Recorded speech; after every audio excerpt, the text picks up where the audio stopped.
They don't want you to think. They want you to nod, smile, obey, fit into the mold like a puzzle piece they can move. But what if that mold was poison? What if your entire sense of self, your job, your values, your taste in music, your laugh wasn't yours, just echoes, repeats, safe reflections of a herd trying desperately to avoid the terror being truly seen? Nietzsche didn't whisper when he said it, he roared. You are not yet free, you still search for freedom. Your search has fatigued you. And the truth is, the herd loves fatigue. Exhaustion is obedience. Overwhelm is distraction. Confusion is control. You were not born to conform, you were born to create. And the war is not out there, it's inside your mind. Let's pull back the mask. Let's get dangerous. The world rewards agreement.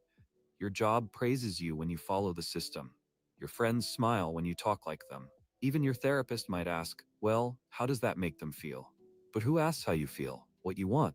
What Nietzsche called the last man, that soulless creature who avoids pain, seeks comfort, avoids struggle, that's the destiny the herd promises you. Safe, predictable, and numb.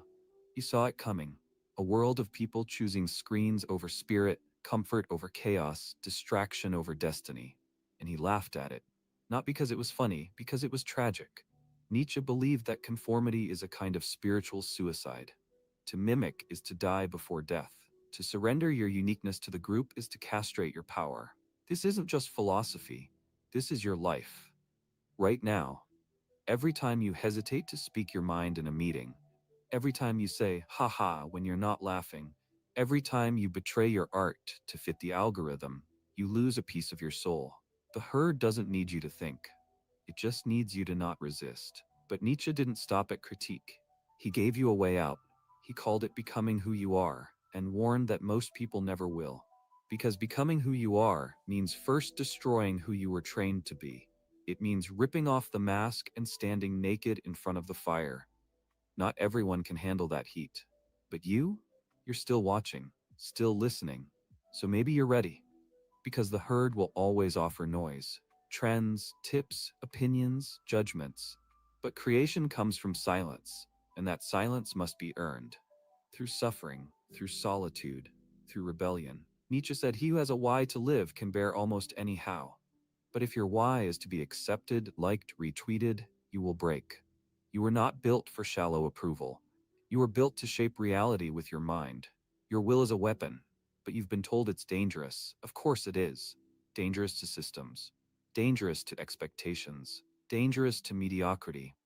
Nietzsche's Übermensch, the overman, was not a perfect human. It was a human in motion, eternally overcoming, never static, never tame. Not a sheep trying to be a wolf, but a wolf realizing it was never a sheep to begin with. You've felt it before, haven't you? That flicker of rage when someone tells you to be realistic. That tightness in your chest when your intuition screams, go left, but the herd moves right. That sacred discomfort? That's your real self trying to claw its way out. Don't silence it. Don't negotiate with it. Let it roar. Because every great thing, every invention, every work of art, every act of true leadership was born in rebellion. Born in the refusal to blend in. You think the herd writes symphonies? Think the herd builds cathedrals, carves statues, cures diseases? The herd doesn't create. It copies, it consumes, it dilutes. So here's the brutal truth Nietzsche throws like a lightning bolt. If you don't create your own values, you will live by someone else's lies. And you won't even notice it. You'll call it success. You'll call it being a good person. You'll call it making mom proud. But deep down, something will rot. And that rot becomes regret. Right now, you're not being asked to quit your job or burn down your life. You're being asked to remember that you have a will, a soul, a voice that doesn't match the radio station everyone else is tuned into. And yes, it will make you lonely. But that loneliness is sacred, because what you're feeling isn't isolation, it's elevation. The air is thinner up here, but the view is real. So don't run back down. Don't numb out. Don't just go with the flow. The flow leads to nowhere. Make your own current, and the world won't like it. That's how you know you're getting close. Like this video? Then prove to the algorithm you're not just another echo in the void. Hit like, hit subscribe. Not because we told you to, because deep down you know, you're one of the few trying to remember who they really are. Let's keep going. Nietzsche wasn't a cynic. He was a fire starter. He didn't hate humanity. He hated what we let ourselves become when we forget our power. He saw the way society slowly smooths your edges, sands down your soul, turns your rage into manners, your vision into compliance. You don't need a cage when the prisoner worships the prison. And here's where it gets violent. The herd doesn't just ignore the individual, it fears the individual. The creator, the rebel, the artist, the thinker, they are threats. Why? Because they expose the lie. They remind the crowd that mediocrity is a choice, that boredom is self-inflicted, that safety is often just another name for spiritual death. Nietzsche's war wasn't with people, it was with mass-mindedness, that sickly urge to belong at any cost. He writes of the spirit of gravity, that invisible force pulling you back into what's acceptable, what's ordinary. Every time you level up, emotionally, intellectually, creatively, that spirit tries to yank you back down, whispering, "Who do you think you are?" That question, it's the gatekeeper of the herd. And here's your answer. I am the creator of my life. I am the lawgiver of my values. I am the sculptor of meaning in a meaningless world. You see, Nietzsche didn't believe life had intrinsic meaning. That's what terrifies people. But he saw that as freedom. If life has no set meaning, then you get to create it. That's terrifying only to those who want to be told what to do, who want permission, who want a script. But you don't need permission. You need fire, and you've had it since you were born. It's just been smothered under comfort, approval-seeking, and polite conformity. Now we dig deeper. Nietzsche's will to power is often misunderstood. It's not about dominating others, it's about mastering yourself, about imposing form on chaos, your own chaos, your fears, your contradictions, your darkness. The herd avoids the shadow. The creator uses it as ink. You've been taught that ambition is selfish, that standing out is dangerous, that being too much is something to shrink from. But ask yourself, who benefits when you play small? Who wins when you bite your tongue? When you say yes but mean no? When you scroll instead of speak, echo instead of think? Not you.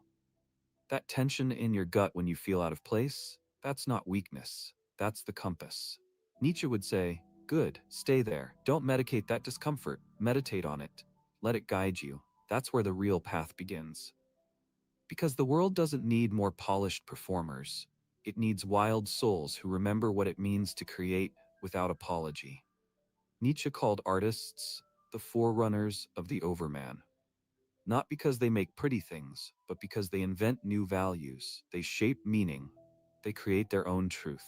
And this isn't about painting or poetry, it's about how you live. Every decision you make, every way you carry yourself, every no you say when yes would be easier, that is art. But the herd wants you invisible, predictable, replaceable. That's how the machine keeps running. You're meant to disrupt it. And disruption isn't loud. It's not a tantrum. It's quiet, deliberate defiance. It's asking real questions. It's walking away from things that once defined you. It's choosing to believe in your own authority, even when your voice shakes. Especially when your voice shakes. Nietzsche believed you could become your own god, not in arrogance, but in authorship. He wanted you to create values so deeply your life becomes your scripture, your pain becomes poetry, your suffering becomes strength. Not because you seek struggle for its own sake, but because you refuse the dullness of a life without it. Because make no mistake, comfort is the cage. The algorithm is the leash. The herd is the drug. But you're the antidote. You've been lied to. They told you freedom means doing whatever you want. But Nietzsche would say, no, real freedom is having the courage to become who you truly are, even when it costs everything. And it will cost something. Popularity, ease, maybe even people you love. But what you'll gain is worth more than the world can give. Self-respect, vitality, vision, life in high definition. So ask yourself, where are you still hiding? Where are you shrinking to fit? Where have you mistaken silence for peace, numbness for happiness, agreement for love? Because every time you conform when you should create, a little part of you goes quiet. And every time you break the script, you wake up. The herd will call you crazy, dangerous, delusional. But that's how they always talk about prophets until they're dead. Now we will go even deeper, where we face the final fear. What happens when you truly break free? And what Nietzsche believed the world becomes once you do. You've made it this far. That says something. Not just about curiosity, but courage. Because by now you've seen the mask begin to crack. And once you see it, you can't unsee it. The script you've been living was never yours. The dreams you chase may not be yours either. So what happens when you burn the script? Nietzsche answers with fire. You become the author. But here's the shadowed truth. The moment you step outside the herd, a silence falls. You leave the comfort of being understood, the warmth of fitting in, and suddenly you're standing in the cold wilderness of your own becoming. It's raw, it's quiet, and it's terrifying. That's why so few stay. Most run back. They call it being realistic. They call it being responsible. But Nietzsche called it what it is, the eternal return of the same. A looping, lifeless cycle where you trade authenticity for applause. You're here because something inside you refuses to go numb. That whisper in your gut that says you were made for more. It's not arrogance. It's remembrance. A remembering of what you were before the world named you. Before school taught you what's smart. Before your culture trained you what's good. Before fear disguised itself as love and started calling the shots. So let's go further. Nietzsche's ultimate test was brutal. He asked, would you be willing to live this exact life with all its pain again and again for eternity? That's the eternal recurrence, not a threat, a mirror.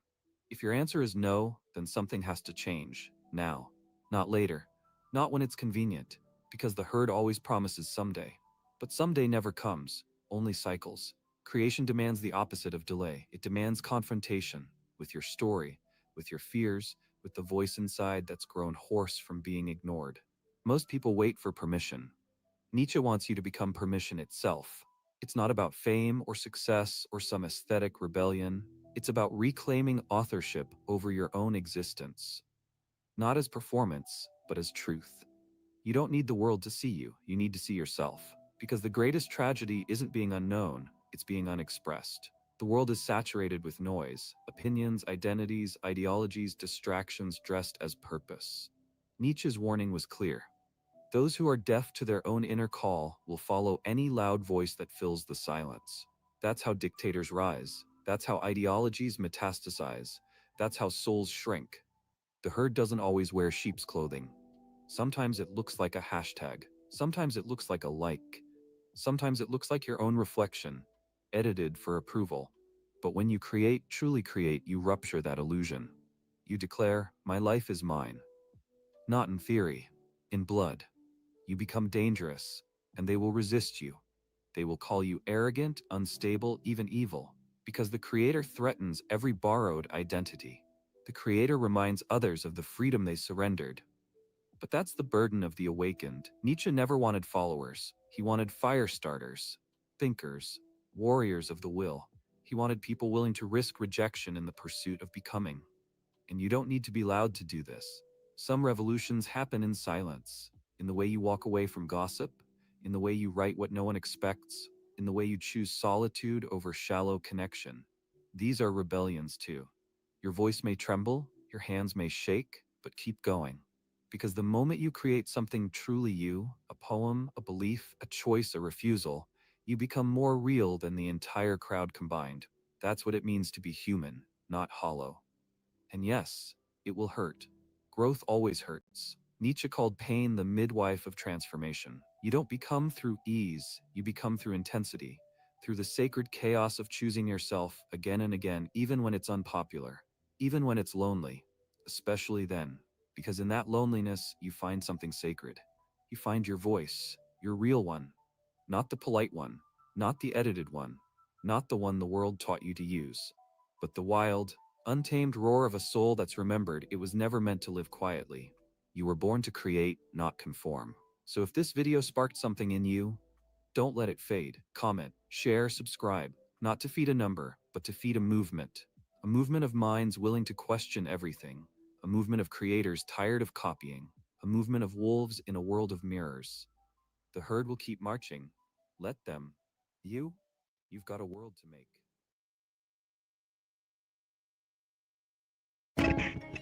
The government is a figment of your imagination. It's an artificial, intelligent overlay.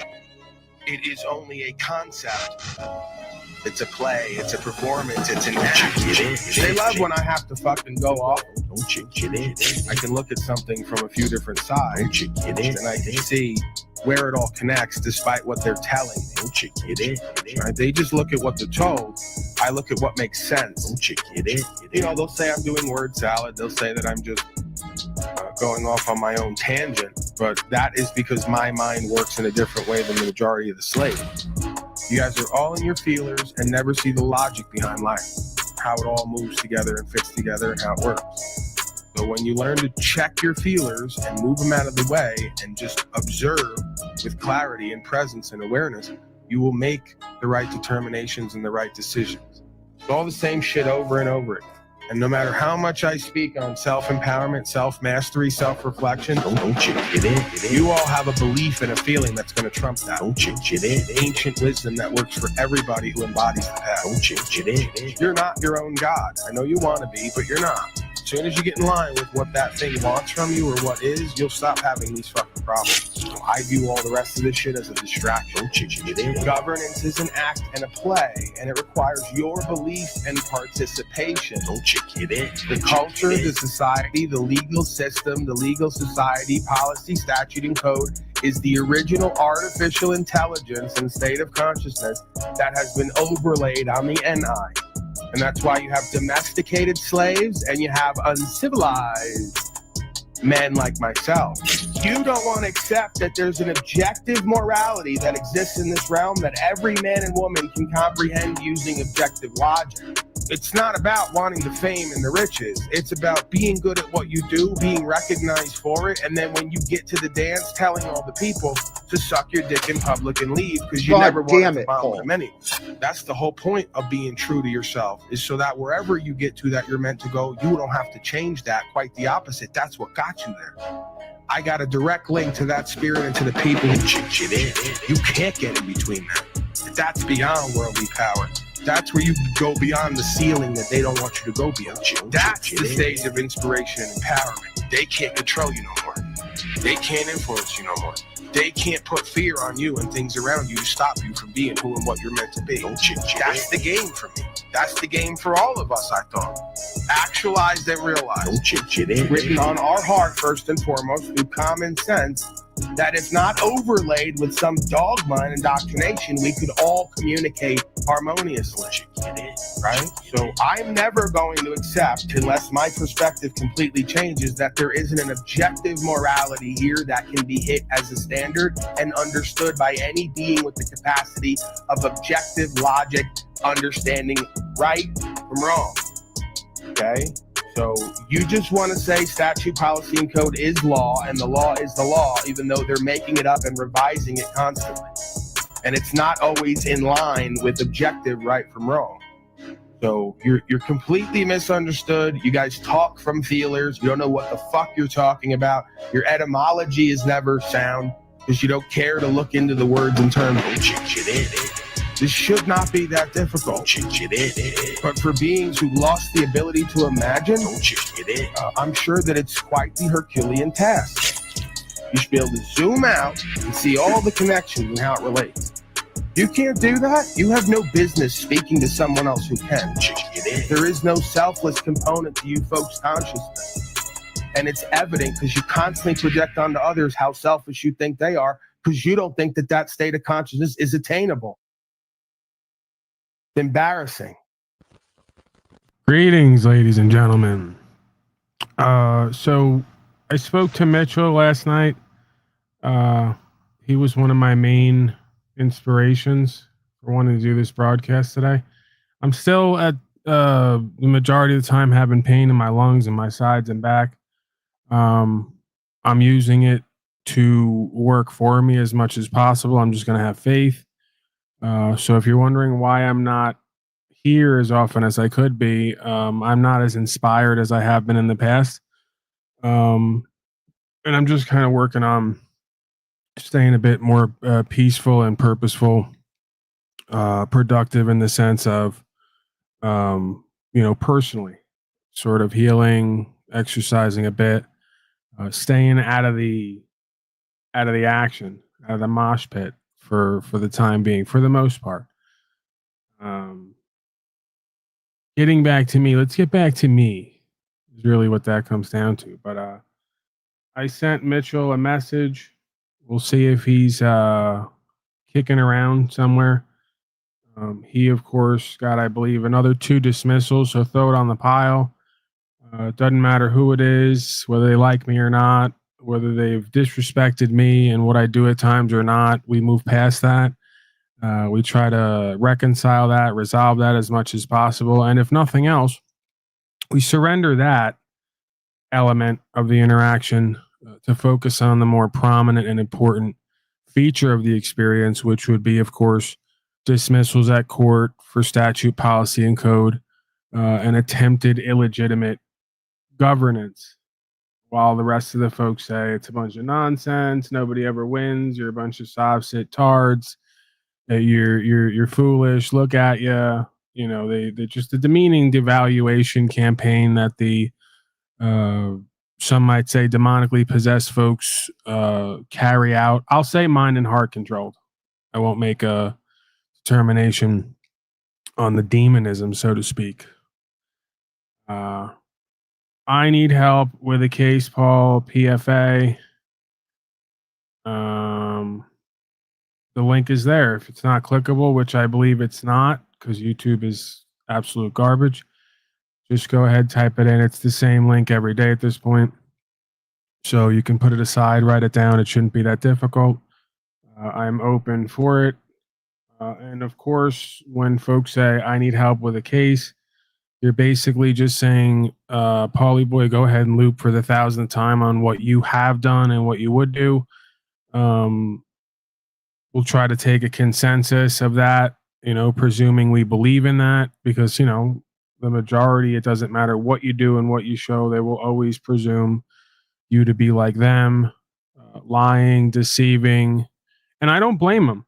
Let me be clear. I don't blame them, as you've seen and heard from me or not. I've had my own run-ins and interactions with the majority of content creators and YouTubers, specifically in the field of natural law, legal, lawful, and all the rest of it. And I will conclude and contend, along with the majority of the audience, slaves or not, that the majority of folks are either deceiving themselves or they know what they're doing and they're deceiving others. And of course, the majority of what they're presenting or pushing is illegitimate, therefore.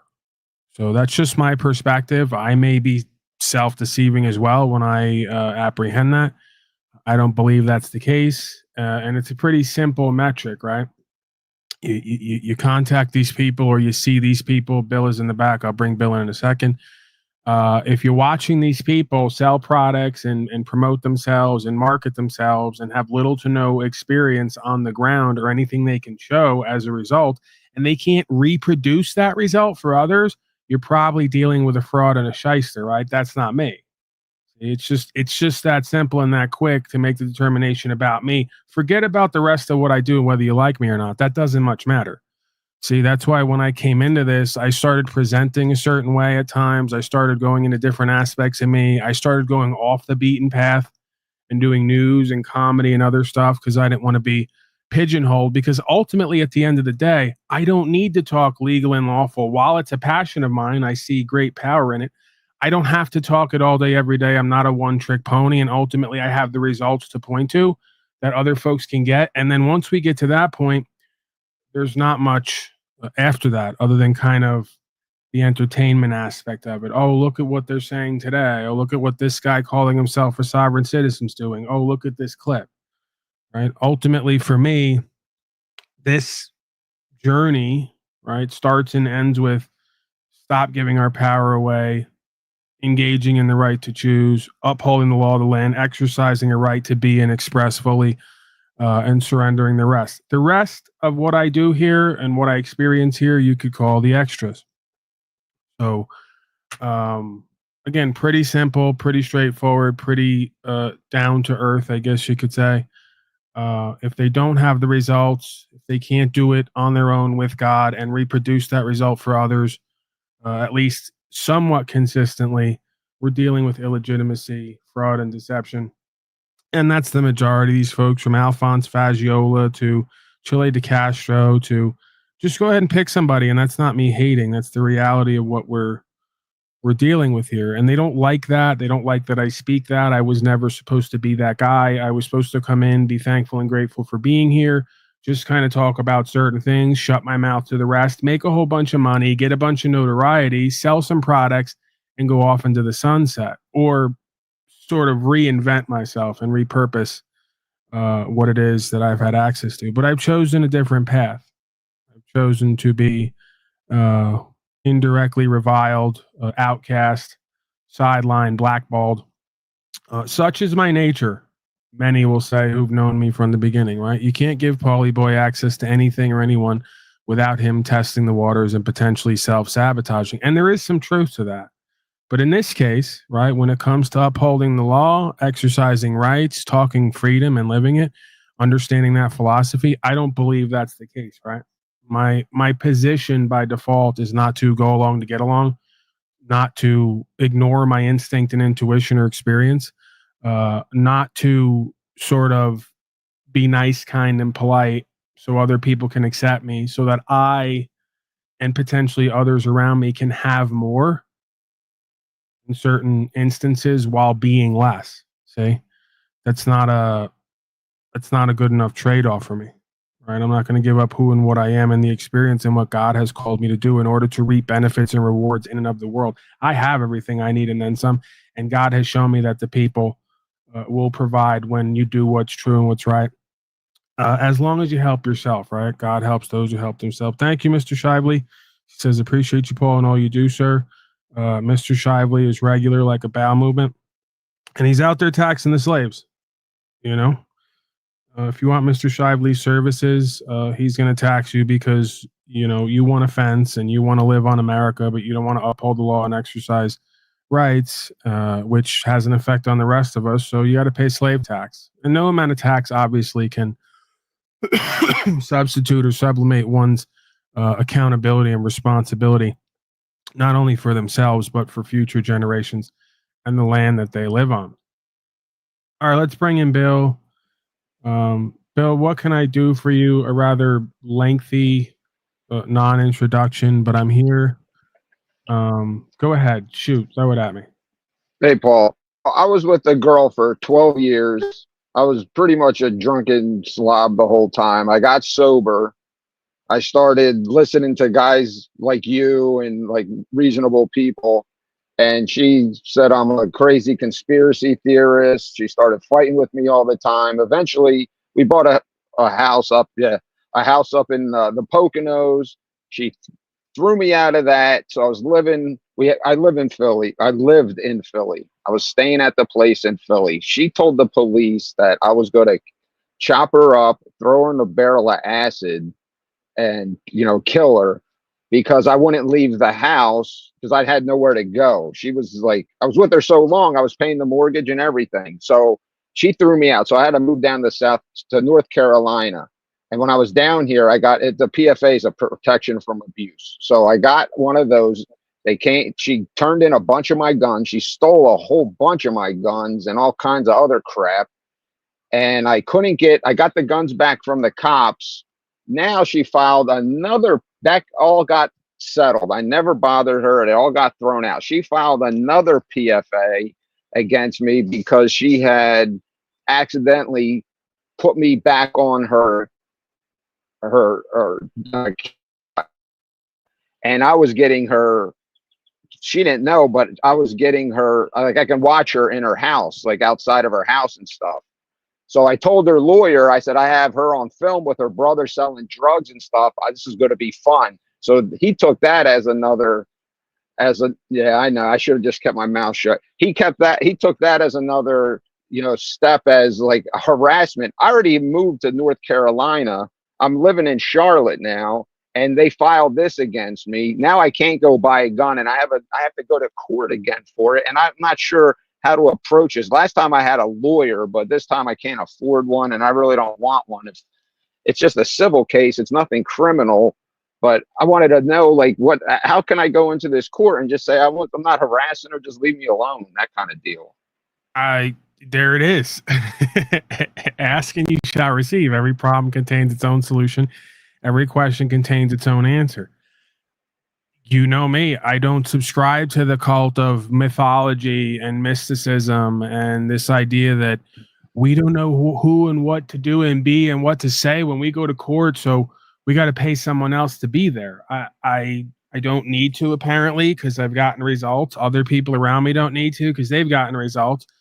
The biggest part of the equation is one's own fear to activate and be faithful and honorable, because you've been taught that being good faith and honorable and personally accountable and responsible is anti-collectivism. And on some level, it kind of is. And then you got to ask yourself, do you even want to be a part of the generalized idea of communism, collectivism? You know, pick your ism, because it all, as far as I'm concerned, is rooted in Satanism, which is essentially the idea of deceiving one into pulling away from God and what's supernatural and what's closest to self to live in an artificial, deceptive reality. And it's working really good. I don't know if you've noticed. Like, check the panels out when you get a chance. You know, all the folks coming here 6 to 8 hours a day, living in an alternate world, living in delusion and denial. Their world outside of here is crumbling, and most folks are not doing a damn thing about it. And that's great for me, because that allows me to then get the calling to go, well, Paulie boy, you know how this works. You can see it and witness it, but then you got to testify based on your experience, and you're not separate from the dynamic.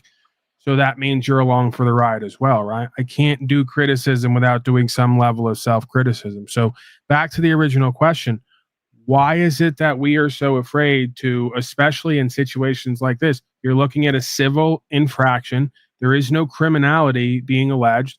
There really is no threat of arrest or imprisonment, as I understand it, unless you really go off the deep end at one of these institutions or one of these administrative courts. But ultimately, the rest is just kind of straightforward and direct and written record, as far as I'm concerned, with how I present. Which, you know me, I violate my rule every time when I go to court and I start talking, because I just can't help myself, right? You're a man, I'm a man, you're in costume, whatever you're doing. I may have some fear, but ultimately we're going to figure this out. We're going to work this out. And I'm just not going to sit idly by and let you, have at it with my fate and my faith. So I don't resist, but I don't cooperate and comply directly, because indirectly I give conditional acceptance, and they can't meet the conditions of that contractual acceptance, because what they're doing most oftentimes is illegitimate or outright fraudulent. So I don't, let me give you the other layer, like I have a million times before. I also don't presume that I have any obligation to appear or present at these courts. I don't care if there's misdemeanors on the table. I don't care if it's a civil, whatever. I don't see how any man or woman can compel me to show up to a venue and speak without adequate compensation when there is no allegation of a loss, injury, or harm, or a debt that's owed that has occurred. You want me to show up at indefinite complaining parties. You guys are throwing parties to sit around and complain and then go, you've got to show up because someone filled out a piece of paper. I don't, because you have no valid verified claim of loss, injury, or harm, or a debt owed. So why would I show up when nothing can be resolved? There's no remedy. There's no resolution. So at best or at worst, I'm only showing up to these venues because I have a belief that if I don't, someone at some point somewhere may try to come do something to me or my property. So it's a special presentment. I'm here for a limited time. It's like, we're on stage now. Here for a limited time. For the small fee of my time, energy, attention will be a special presentment as a man to address the supposed complaints or claims. That's at best or at worst, however you want to perceive that. But realistically, as far as I'm concerned, away from how everyone does business all day, every day, there's no legitimacy to any of this. You're not even on the paperwork there. This is where they say I and others are crazy. This is sob, sit, mumbo jumbo. No, we have the definitions. We have the etymology. The all caps name is not the man or woman's name. They're trying to administrate an estate or a trust that they've created. So ultimately, you can argue they're going to do whatever they want anyway. If they're calling out for that name, well, they created it. I got Valdez, my first police stop, saying it. Whether he was repeating what he thought I believed or he was just putting it on record, what we all know, it doesn't matter because he repeated it as if it was real. And that's all I need. So when he said, could you just give us the name that looks like your name but isn't your name that the government created to represent you? No, I'm not providing you with that name, and I'm not answering to that name because there's an implied consent to the idea of a surety for that person. And because I understand dual jurisdiction and the fact that these courts are not lawful courts of what we would call America, they're administrative courts and private endeavors, I have no obligation to show up at a private interaction with a private corporation and engage in administrative process and procedure when you don't even have anyone 9 out of 10 times on the other side. Now, in this case, there may be a man or woman's name on the charging instrument. There may be a man or woman on the other side. They may be making complaints or claims or allegations, in which case it's very simple, like it always is. I don't care if it's a state of non-living fraudulent entity or Mrs. Jones down the block. You know, and I'm using Mrs. or Mr. colloquially because I don't accept any titles at these hearings. I'm not a defendant. I'm not a Mr. or Mrs. I'm none of this. You know, I'm willing to accept a certain recognition of who or what I am and move forward in that consensually, or I don't understand anything of what you all are talking about. So Mrs. Jones down the street has a complaint or a claim. Very simple, 3 to 4 or 5 lines. If Carl Lentz is here, he's going to love this. As I've said many times, I, Paul Laporta family, am not a surety for, in quotes, the all caps name, however it's written. I am, in fact, a man here today to compensate any other man or woman who comes forward with a valid, verified claim of loss, injury, harm, or a debt owed. If no man or woman comes forth with a valid, verified claim that I can compensate for, then I wish to be let alone, because anything else is harassment. You're harassing me in my life, throwing complaints at me, and you're not even claiming I owe you anything or did you any harm. So what the fuck are we here to talk about? You're just a scorned woman. You just want to take up the court's time to vent your emotional state. And that's not what it's here for, right? So obviously the last part of that I wouldn't have on the claim. I wouldn't even address the person on the other side.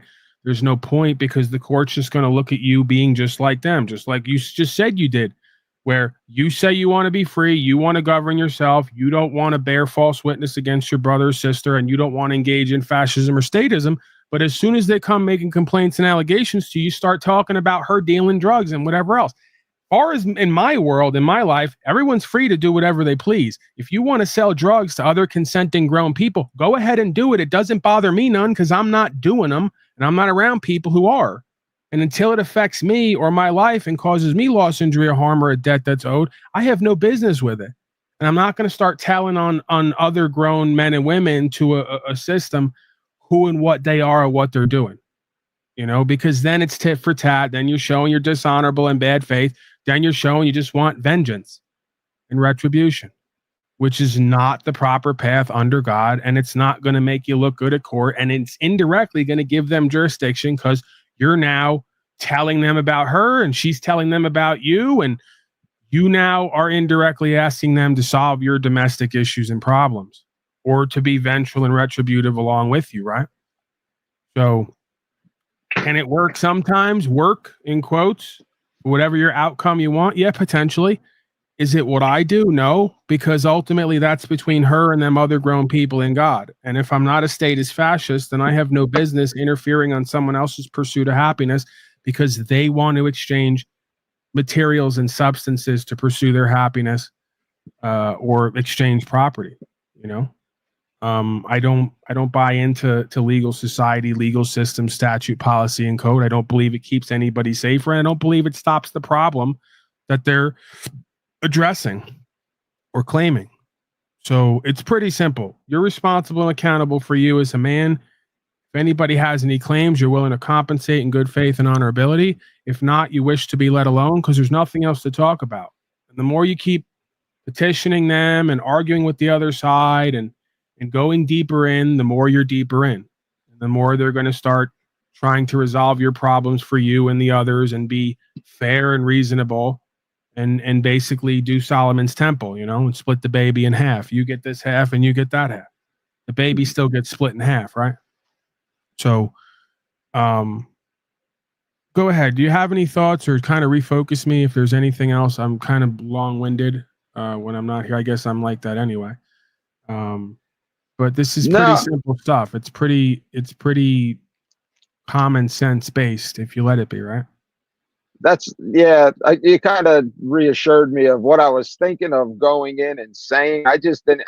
I know in these courts there's certain terms and words I actually bought the Black's Law Dictionary, so I've been reading up on the differences, and I just didn't want to go in and saying, not misusing a word, but just saying Right, the but wrong here's the thing. thing. Here's the thing. Every man or woman has their own understanding of these words and terms, and Black's Law Dictionary doesn't even agree with itself. If you get the first edition or the 10th edition, they're all going to have conflicting definitions all along the way because they have writers and underwriters and teams of people, and the human experience is subject to interpretation and perception at times and deception, either outright or indirectly, as we spoke about before. Either they're directly deceiving or they're deceived and they're parroting their deception as truth or as an understanding. So I've spoken about using Bouvier's Law Dictionary at times, but ultimately, again, you have to come to an understanding of what these words and terms mean for you. And citing another man's written volume that contradicts with its other written volumes isn't exactly what I would call conviction. So in my world, I can correlate to something, but I'm not citing anyone or anything. I'm going to my understanding, as silly as it sounds to the common layman or to the professional or the institutional graduate. I'm not interested how it looks or feels. I'm entitled to my own understanding and my own personal choice and how I determine that, right, for me. And I can define that in my paperwork. So ultimately, folks would be better off if they're going to use certain words and terms, define them for yourself so that you can create a conditional acceptance with everyone else at that court, just like they do. Don't they, when they write up their codes or make their claims, define every word that they use so you can go read it and then make that your understanding, whether that's true or not? Yeah. So, they show us the game of how this works.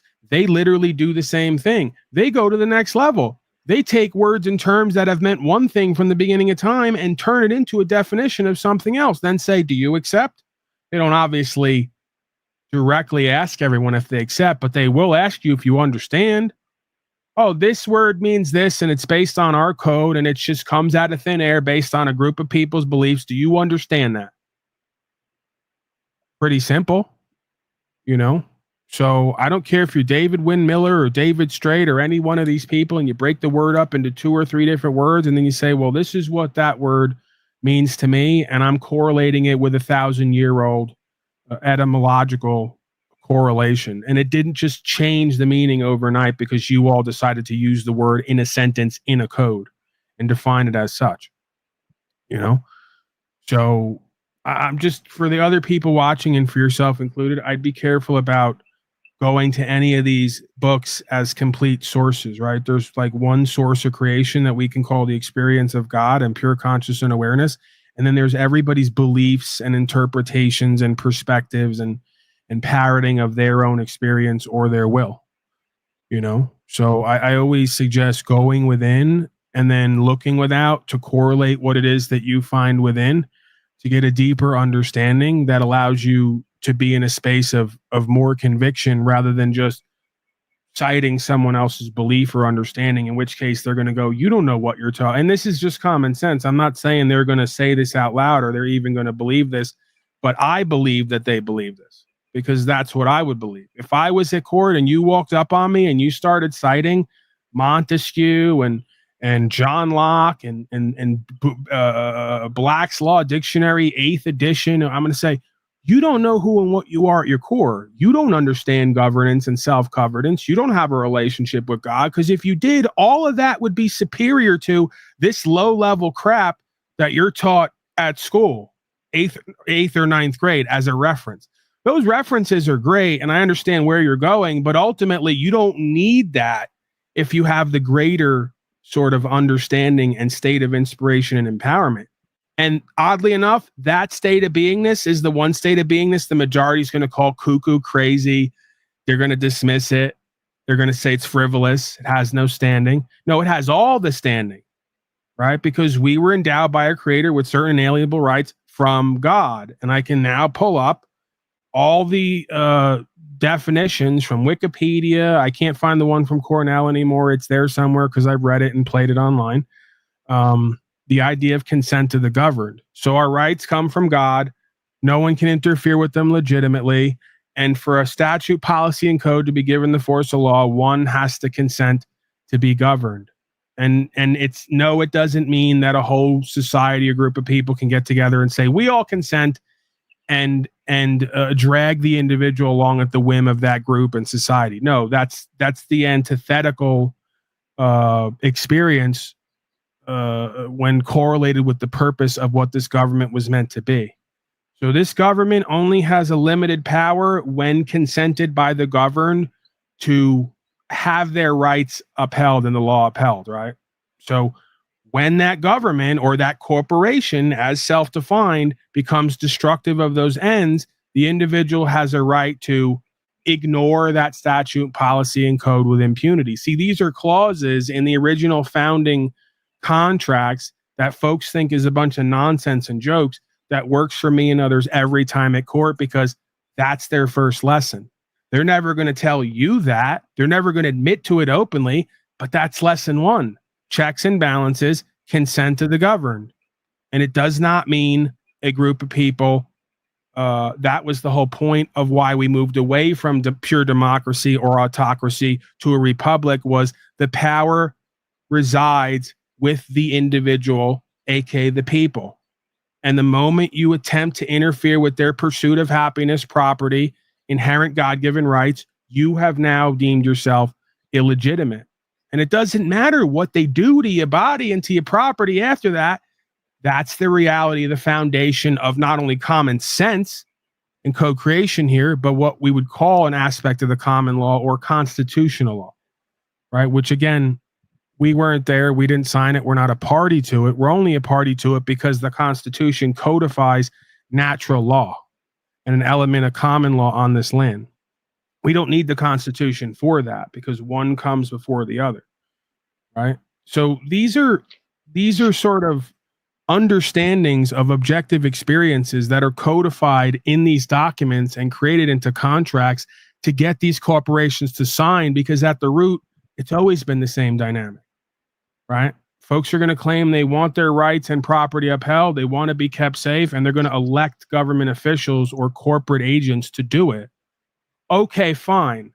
We know how that goes. And when it gets there, inevitably, invariably, each and every one of us has a right to opt out because it's so damn predictable. You could set your watch by it. So, your thoughts on any of that? I don't know where we started off, but that's just kind of how it works with me, as you know. You give me something, I go off on it. A lot of it's repetition. In that book, it says, hear the voice. We go to court to a hearing, not their piece of paper. I don't know what this person is saying. Where are we at, though? It all makes sense. You gave me a sense of relief of what I could do. I'm just nervous going in there.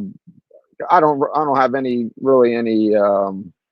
prior experience with going to courts or just traffic court, like bullshit like that. Nothing like this. So I figured I knew what I wanted to say. I just kind of wanted to not get your approval, but hear what you had to say. And it was kind of similar to that. So I'll listen to this again and kind of, write my wordings down a little different just so it makes sense and being under their jurisdiction, even though I don't consent to it. I know. And it's like, and like driving without the license, do you get arrested and then deal with it after, or do you get the license and then just play the game so you don't get pulled over and have to go through all that rigmarole of proving that you're allowed to travel versus driving? It's all that kind of, do you consent to what? It's like, what's easier for a lot of people? Yeah, I don't have to prove anything. I have to remind them of their original form and function, position and purpose, and how it can't interfere with mine. Right? I don't have to legitimize anything I'm doing. I don't have to defend anything. I don't have to promote anything. I don't have to explain anything. All I have to do is remind them of the foundational principles that manifested a destiny, so to speak, for all men and women on this land, right? And it's, I guess, conceptual before it's manifested, but is rooted in a core and common co-creative experience. So they know it. It's deep in their beingness. They may not like it. They may not adhere to it all the time because it's not invoked all the time. And when it is attempted to be invoked, it's done so by folks who are what they would potentially call sovereign citizens, which they're usually the sovereign citizens. But I get what they're saying. Folks who want benefits and privileges, want to like cop out, want to be a part of the society and the legalism and use their words and terms and get all the benefits and privileges. But then when they have to be accountable and responsible to contribute to that legal society, they don't want the obligation, right? So essentially they're like, we're at a point now where folks are not having as much credibility as they could, because when the court, aka the administrator, looks at you and your record, they don't believe you. See, it's not hard for them to believe when they look at me and listen to me and they look in my eyes and they feel my energy and they look at my record. They know who and what I am and what I'm here doing. It's not up for discussion. It's not up for debate, right? When the average person comes in, they're going to have to do some work to establish themselves with the court and these personnel to really make them feel and believe that you believe with a conviction that you're outside of this normal process and procedure and societal purview, you know? And most folks will say, well, that's not a thing. That's not real. You're just going to piss everyone off. That's not my experience and everyone else's. Quite the opposite. They're almost subconsciously, if not consciously, waiting for a whole bunch of people. They're waiting for the waves, and it's happening already. They don't have to wait, but they're waiting for more and more people to show up and declare who and what they are and always have been and allow themselves to self-govern so the rest of these people don't have to keep governing you. You know, I mean, believe it or not, on the other side, it's a bit sort of daunting. You know, you watch Fleischer nowadays, fast forward 2 or 3 years, Fleischer's got a beard now. He's kind of like throwing out every other case because there's no probable cause. He's kind of tired of it. Like, think about being an administrator at court for years and years, having to deal with a bunch of illiterate slaves who don't even know who and what they are, and all literally look to you as if you're going to save them or protect them or be their daddy. It's daunting. It's exhausting. It's sort of a bit frustrating. Even if the being is not aware of it, you can't escape who and what you are subconsciously. So Fleischer doesn't even have to be aware of it for me to either project or perceive onto him that the experience is taking its toll, right? Because it's just only natural. You can only show up to court so many times on both sides and go along to get along and do business as usual before everyone in the experience goes, what are we doing here? What is this? Is it actually working? What does working look like? What does that really mean? Is it commensurate with the foundational principles of this land and what the people should be experiencing? Right? So try as we might to do business as usual and just go along to get along, we can't run from or escape who and what we are, always have been, and the consequences of ignoring that. So everything is in my mind underway and unfolding and working its process. But you say you have no experience. Nobody has any experience until you get the experience. The only way to get the experience is to move in honor and good faith, ask questions when necessary, hold to your conviction unless it changes, and then be clear about that and surrender the rest in faith and get a result. Right? There is no other way to get the experience and to feel any more confident in yourself and in the process, and to surrender in faith. You gotta work it, you know? So I think you have a great opportunity. You're not facing criminal charges or criminal time. It's a civil interaction. You get to pretty much practice and play and test the waters and not have too much over your head. You know, I'd say that to pretty much anybody with pretty much any kind of misdemeanor, especially if you don't have a long record, right? Realistically, the court, unless you actually are contemptuous and disrespectful, and you come there to waste their time and make a mockery out of the place, I don't see most of these interactions going bad at all. If anything, they're just going to have a back and forth with you, and they're going to attempt to try to get you to understand or believe what it is they say they understand and believe. At least that's been my experience. So, I've dealt with drugs, guns, in quotes, because I don't really consider mushrooms and cannabis to be drugs. And beyond a certain point, as I've shared here my drug history in the past, I don't do anything else or have anything else around me.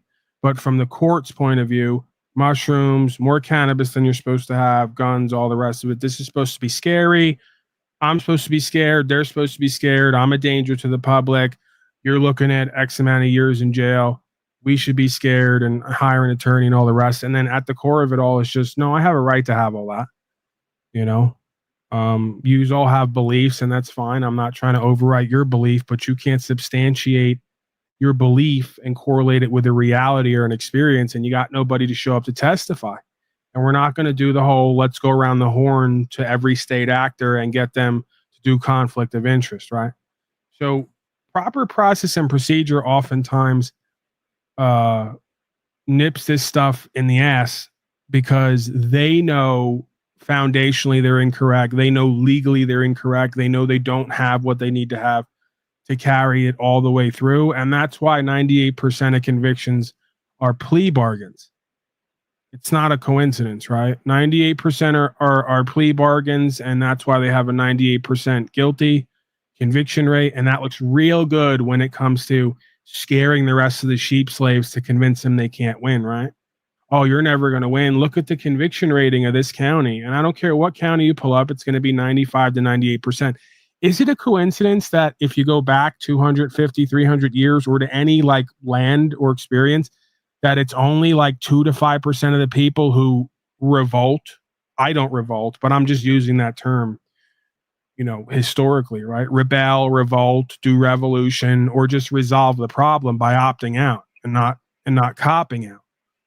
Right. So there's no coincidence here. 95 to 98% of people are going to cop out. They'll say anything or do anything to just go home and live another day, even if it means putting themselves in dishonor and working in bad faith and even repeating a lie and claiming they understand a court.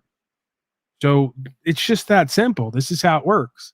They get everyone else to comply and cooperate and do whatever they want to do because they convince everyone you can't win because the majority of their compatriots, so to speak, just cop out and go with the easier solution. But what are our percentages over here?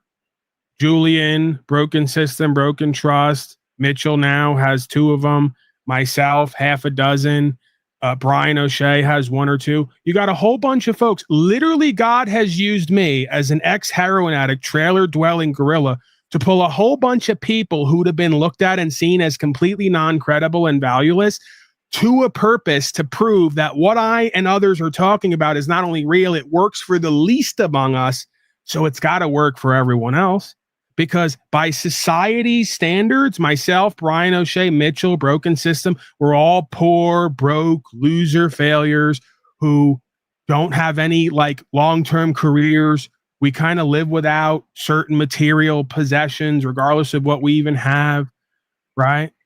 And we're more focused on fulfilling the idea of being who we're meant to be than being a spoke in the wheel. So this is not all by coincidence. This is archetypal. It's universal, and it's working. And the percentages are proof of that because every county has 95 to 98% conviction rating of guilty, but we have a good 90, 80, I'll say even 80, I'll drop it 10%, 80 to 90% dismissal rating here that they'll then say never happens, doesn't exist, isn't a win, right? So this is how the thing keeps rolling along. I could have 50 people who escaped the mental and emotional spiritual prison who are now coming back to tell everyone to leave Plato's cave. And they go, the cave and the shadows are all that exists. There is no world out there. Right. So they've mistaken the false for the true and the true for the false. And there's a psychological reason why. They're just too, number one, they can't believe it. Why is he free, in quotes? They can't believe that one of us could get away and do it over and over again and get results. It's not possible because they don't believe they can do it, right? And the secondary sub-psychological idea is, oh man, if I confront and accept that Paulie Boy and the rest can do this and get results, it means I have to try now, and I'm going to have to put my ass on the line and my pretty and nice things, and I'm too much of a bitch to do it. Sorry, I shouldn't use that term, right? That's not becoming of me, and it doesn't adequately explain the dynamic. Let me choose some better words. I'm too much of a bad faith, dishonorable, untrustworthy, godless being to step out on the path and walk with the cross, right? I don't want to carry the cross. I want someone else to do it, right? So we're back to a lack of accountability and responsibility, abdication of accountability, responsibility, which then feeds the system more to hire more people to represent you on your behalf because you won't choose to be accountable and responsible, trustworthy, and good faith and honorable. And you won't go past your fear into faith and show some courage. So you deserve to be ruled over like a child. See, spiritually, this is all sound, right? Whether I like it or not, whether I want it to change or not, I can't override or overthrow it because it's sanctioned by God. This is what they'll point to in the scripture and say, well, don't do anything. Don't try to opt out of Babylon because this is ordained by God. Yes and no. The experience is ordained by God for us to have in order to choose to serve God above and beyond living in the world while proving we're not of it. And most are not up to that task. Too scary. Might have to go to a box for a couple days or a couple weeks when the alternative is living in slavery and genocide for the rest of your life, intergenerationally reincarnating into it as well. Just beyond laughable, right? So you're going to live the next 10 lifetimes incarnating in a world you refuse to take control over yourself in order to change self and by proxy change that world and that experience. The deception, I guess, of personality or personal identity or a personal relationship of what we call time, which is all deceptive. You know, your thoughts on any of that? I think about 80 to 85% of people that walk are just NPCs. They're just completely, they're just sheeple that just go with the flow and have no, they just do whatever the guy in front of them does or whatever the guy on TV tells them. And it's pretty gross, you know, just everything, the pharmaceuticals, everything, people just go down. And it's amazing. I mean, it's a brilliant scam and it's working so well. And I wish more people didn't fall for it. We all do it, man. I'm not exempt from the dynamic, so I can talk about it more than anyone, right? Again, I'm experiencing pains day to day now because I just did what everyone else does. I just went to Taco Bell. I just went to eat pizza. I want pasta. I want. Feels good. Tastes good. Comfort. Not part of the purpose and meaning and value and test and challenge, right? So now universe says Paulie Boy needs more tests and challenge. He needs more pain and suffering, self-chosen, so he can get his shit right and back in alignment because he's doing what the rest of them do in Babylon, and that's not for him. That's not his path. So the only difference with me is, it seems, when I do something, my karma catches up with me quick. For some reason, God and or the devil or both favors me because I could do what the next person does, and like that, my karma is going to wake me up and go, you know this ain't for you. What are you doing? It may be because I do know. If you know, then the consequences are different. Just like a parent and child relationship. God has the same relationship, it seems, with man and woman. When the child knows better and does wrong, you get 10 times more consequences that quick. If you can actually claim that you're nescient, you didn't really know, and you had to have the experience in order to do better and be better and have better, okay, maybe you get a slap on the wrist, right? So for those who know better but don't do better, your karma seems to be tenfold, right? Because you're ignoring what has been revealed to you by God with your conscience, intuition, and instinct, right? So this is why I say to folks, they say I'm narcissistic and egotistical. No, because with this awakening and awareness and revelation, all it means is more is expected of me. With great power, great understanding comes great responsibility and accountability. It means I have to do more and serve more and be more than the rest of folks. Oh, wow. What a privilege, huh? In a way, yes. In another way, no. because ask the other folks who want to do as least amount of work on themselves and in life here and get the most pleasure and comfort and acceptance.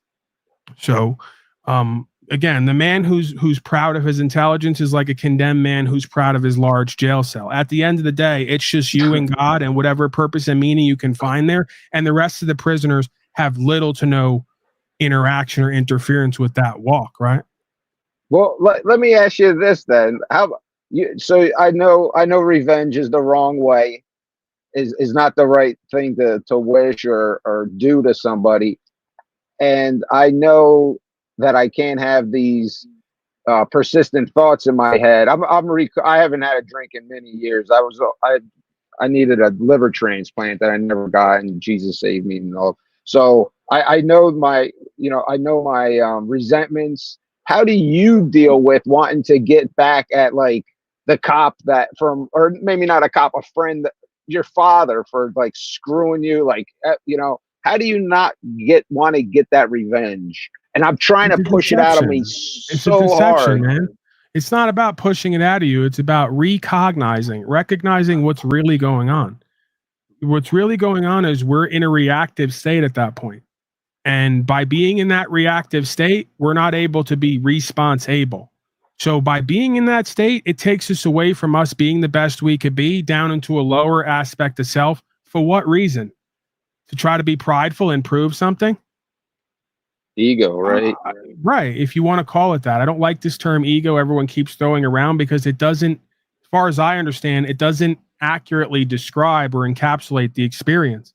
So persona to me would be a better terminology because a person or a persona is a mask. It's a lesser modality. It's a false self. It's a covering to the real thing. The real thing goes, hey, we all make mistakes. These people apparently believe in what they're doing or think that's their only option, right? Forgive them for they know not what they do, right? We're back to, if we're going to appeal to scripture. So you have to kind of, with all your beingness, recognize that you and other people, just like when you were drinking, right? You were doing what you thought was to your highest happiness and good, or just allowing you to survive and exist, even if it was harming you or others. So the recognition of that quality of a human experience should allow you to have some empathy for other beings doing the same things to you, but really for themselves to have an awakening, right? So acceptance doesn't mean tolerating either. I can accept and forgive and move forward. It doesn't mean I necessarily have to tolerate certain people, places, and things in my experience more than I wish to, right? So I just surrender the outcome. My father has and is going to do what he believes is right for him and others to do. I suspect that at some point he'll come to a recognition and a revelation. I don't expect that though. And I accept the fact that he may continue to be who and what he has been into the future. And it's not my job or my role to change that. I'll probably get further surrendering that over to the universal force and the situations and circumstances to work on him than I will actually trying to change him myself. Life and God and the experience and relationships have a way of getting everybody in line some way, somehow, at some point, right? So we're back to faith. I have to have faith in a universal process that just as it works on me through tests and challenges and a negative dark polarity for me to rise to the occasion and be and do better and have better for me, the same process is going on for every other being here, whether they're willing to witness and testify to it or not. So, again, I've had people in the past who've attacked me physically. I've told a specific story here in the past. I thought about it last night. I had a guy who would follow me around town at one point. This is over 15 years ago. I was in my 20s. He was a fake blood gang member. He tried to act tough. I was pretty much always a big guy, so I was one of the bigger people in the neighborhood. He would follow me around every day, challenging me to fights, calling me names, trying to get me to interact with him. I've always been a person who's tried to shy away from conflict because I don't like being hurt and I don't like hurting other people, so I never win, no matter what happens. The only way I win is by staying away and practicing faith.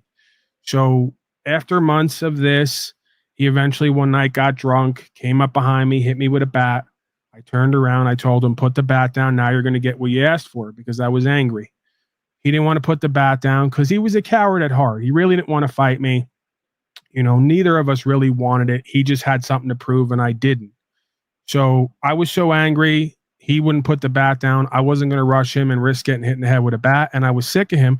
So I ran home to get my uncle, who has a history of violence. He's dead now. And we both brought guns back to the scene because we were going to kill that guy, right? I was so angry at that point. I didn't care. I was sick of dealing with him. He was scum in my mind. And on some level, in my beingness, that thing, that criminal aspect of self, or that darker aspect of self, prepares self and says to self, one of these days you're going to have to fight and die or kill in order to secure whoever, whatever. So it almost prepares you to expect that you have to engage in that activity, like a coming of age sort of ritual. So we went back. Long story short, if I didn't pass that point already, he wasn't there. You know, he had left. So I went back home and I sat with it, and I was kind of overcome with an emotion at a certain point. And I decided, you know what? When I kind of cooled down a little bit, I go, I got a bruise, but I'm going to heal from this. If I'd have shot this guy or allowed my uncle to shoot this guy, because I know my uncle would have, right? If I didn't, I know he would have. That's a whole other story. The point is, I recognize that if we'd have done that, we'd have gone to jail forever and thrown our lives away for this lowlife and his choices. When in reality, I shouldn't have been on those streets and those blocks anyway. I have no business being out there walking around town because I was involved in drugs, buying them, selling them, hanging out places. So it all leads, right? It's all starts and ends with me. So I decided, you know what? I'm going to surrender this over, because at this point in my development, I'd started to experience the idea of a spirit or God or universe kind of interacting with me, it seems. So I turned it over to that. And I said, I'm not going to do anything because I really don't want a problem anyway. It's not authentically who and what I am. I don't want it on my conscience, and I don't want to legally have to deal with it. I surrender it. Within weeks to a few months, I don't have the timeline down. I don't typically remember this kind of stuff too well. I'm not great with timelines. Maximum within a few months, the guy was dead and gone. Matter of fact, multiple people from his family were dead and gone. And I wasn't necessarily happy about that. I wasn't prideful about that. I recognized that on some level, it would seem to me, and I've had multiple instances like this, it would seem to me that there's more power in surrendering in faith and letting the universe take out the trash than trying to become the universal garbage man yourself. Because then you got to get knee deep in it, and some of it's going to rub off on you, right? The more you surrender that and let the universe work, the more it puts everybody where they need to be for themselves and everybody else, is the sort of revelation that I got, you know? And it's not to say at certain times in my interaction since then, I haven't lost sight of that and tried to run my own program or gotten into an emotion and gotten a little bit carried away, or, you know, try to take matters in my own hands. But I regularly come back to that experience and what it showed me and taught me. And it allows me to stay in a space of surrender and forgiveness and recognize that the universe and God is going to do way more to you, for you, right? Whether it's positive or negative, than I ever could. And you can argue on some level, taking somebody up out of here when so many folks look at this place as a hell realm, don't want to make it any better here, just want to kill, steal, and destroy and be involved in sickness and dysfunction. You may be getting a service by God taking you to fuck up out of here because you're not fit for a higher program, purpose, or order, or co-creation here. You know, and I'm not saying necessarily that we should hope or want for death, because then we get delivered from what people will call a hell realm, you know? So yeah, man, that's just kind of how I deal with it. You know, I surrender it over to the universe, and I accept, based on my own firsthand experience, that the universe is always going to be more powerful here and hereafter than I could be. And if I try to take that power into my own hands and run my own program, I'm going to have to wind up dealing with a bunch of judgments and explanations, right? And for what, you know? So just so kind of live. I guess this is kind of dumb for me to say out loud to my, you know, but live AA. Like I've gone to not thousands, hundreds of AA meetings, and you know that's like kind of their core is you know, is that, and that's what I should do, is just live unfiltered, kind of. The guy down there is calling bullshit. I couldn't help myself, but I wonder. I go ahead and expand on which part of what I just presented you believe is bullshit. I'm curious, but no, go ahead, continue. I'm listening and also monitoring. Yeah, just AA, I think, is a great thing. You get to tell all your deepest problems to a whole group of strangers, which is pretty. I think is pretty cool. But yeah, just using that as a baseline to live the whole life. You know, I can't hold resentments. It's the whole thing. I'm resenting people from like 10 years ago, and I want to get them out of my mind. I keep thinking of them, and it's now that how you put it, it's like, oh yeah, I'm just doing the same thing with alcohol, or they're just as screwed up, or they could have been as screwed up as I was. So why do I have to worry about them doing something to me 10 years ago, which has nothing to bear on my life now? It's just like it's in the back. I don't know. It's a childhood thing that you just keep something in your mind, but now I'll be able to kind of let it go easier, that I could fit it into a program that I'm used to. Like I'm used to not drinking and how to deal with that. So I could fit those things into the same type of deal. So thank you. Well, that's the idea of the scripture of the Lord is my shepherd, thy rod and staff, whatever I'm far from a biblical scholar, but these ideas are encoded in there. The rod and the staff comforts me. Not because I'm a slave, but because I can take refuge in the idea that if I just do what's true and what's right and surrender the rest, that thing is going to shepherd myself and others where we need to be. And it's going to use the rod and the staff for what it needs to be used for. Right. Yeah. Oh, yeah. So yeah, it's like we are all kind of sheep in that sense, or even goats. And at a certain point, you get a choice to go with the world and its ways and the people of the world, or to go with this otherworldly sort of revelation. And the practice or the process is to give yourself over more and more to the faith in God, and to just do the next right thing and allow the process to take over, right? Trust in the process, so to speak. So again, there's a fine line there between being accountable and responsible and surrendering the rest, because you recognize what you're accountable and responsible for and what you're not. So I just think a present and the most present and most aware recognition of what our responsibilities and accountabilities are and what they're not gives way to the recognition of what we should do and not do. Right. So I'm not responsible for changing anybody else here. They're responsible for that. While I'm focusing on changing them, I'm neglecting me and my work. The more I focus on changing me and doing my work, the more that they'll get the experience they can draw from to recognize that change and to work on the change themselves, right? What better way to help change others than to being the ultimate example of what a change can be under God, or with truth and faith and honorability and all the rest of the things that we talk about and faithfully or hopefully live. So this is as old as the hills in a certain sense. These dynamics have been here forever, it would seem to me. Julian says, thanks, Paul. Thank you, Mr. Barbary.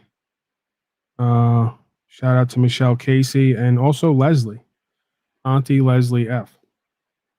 From the other day, while I remember the last couple days. Thoughts on that? Questions, comments, concerns? I'll throw the link again. Folks want to type it in if they got something they want to touch on or present.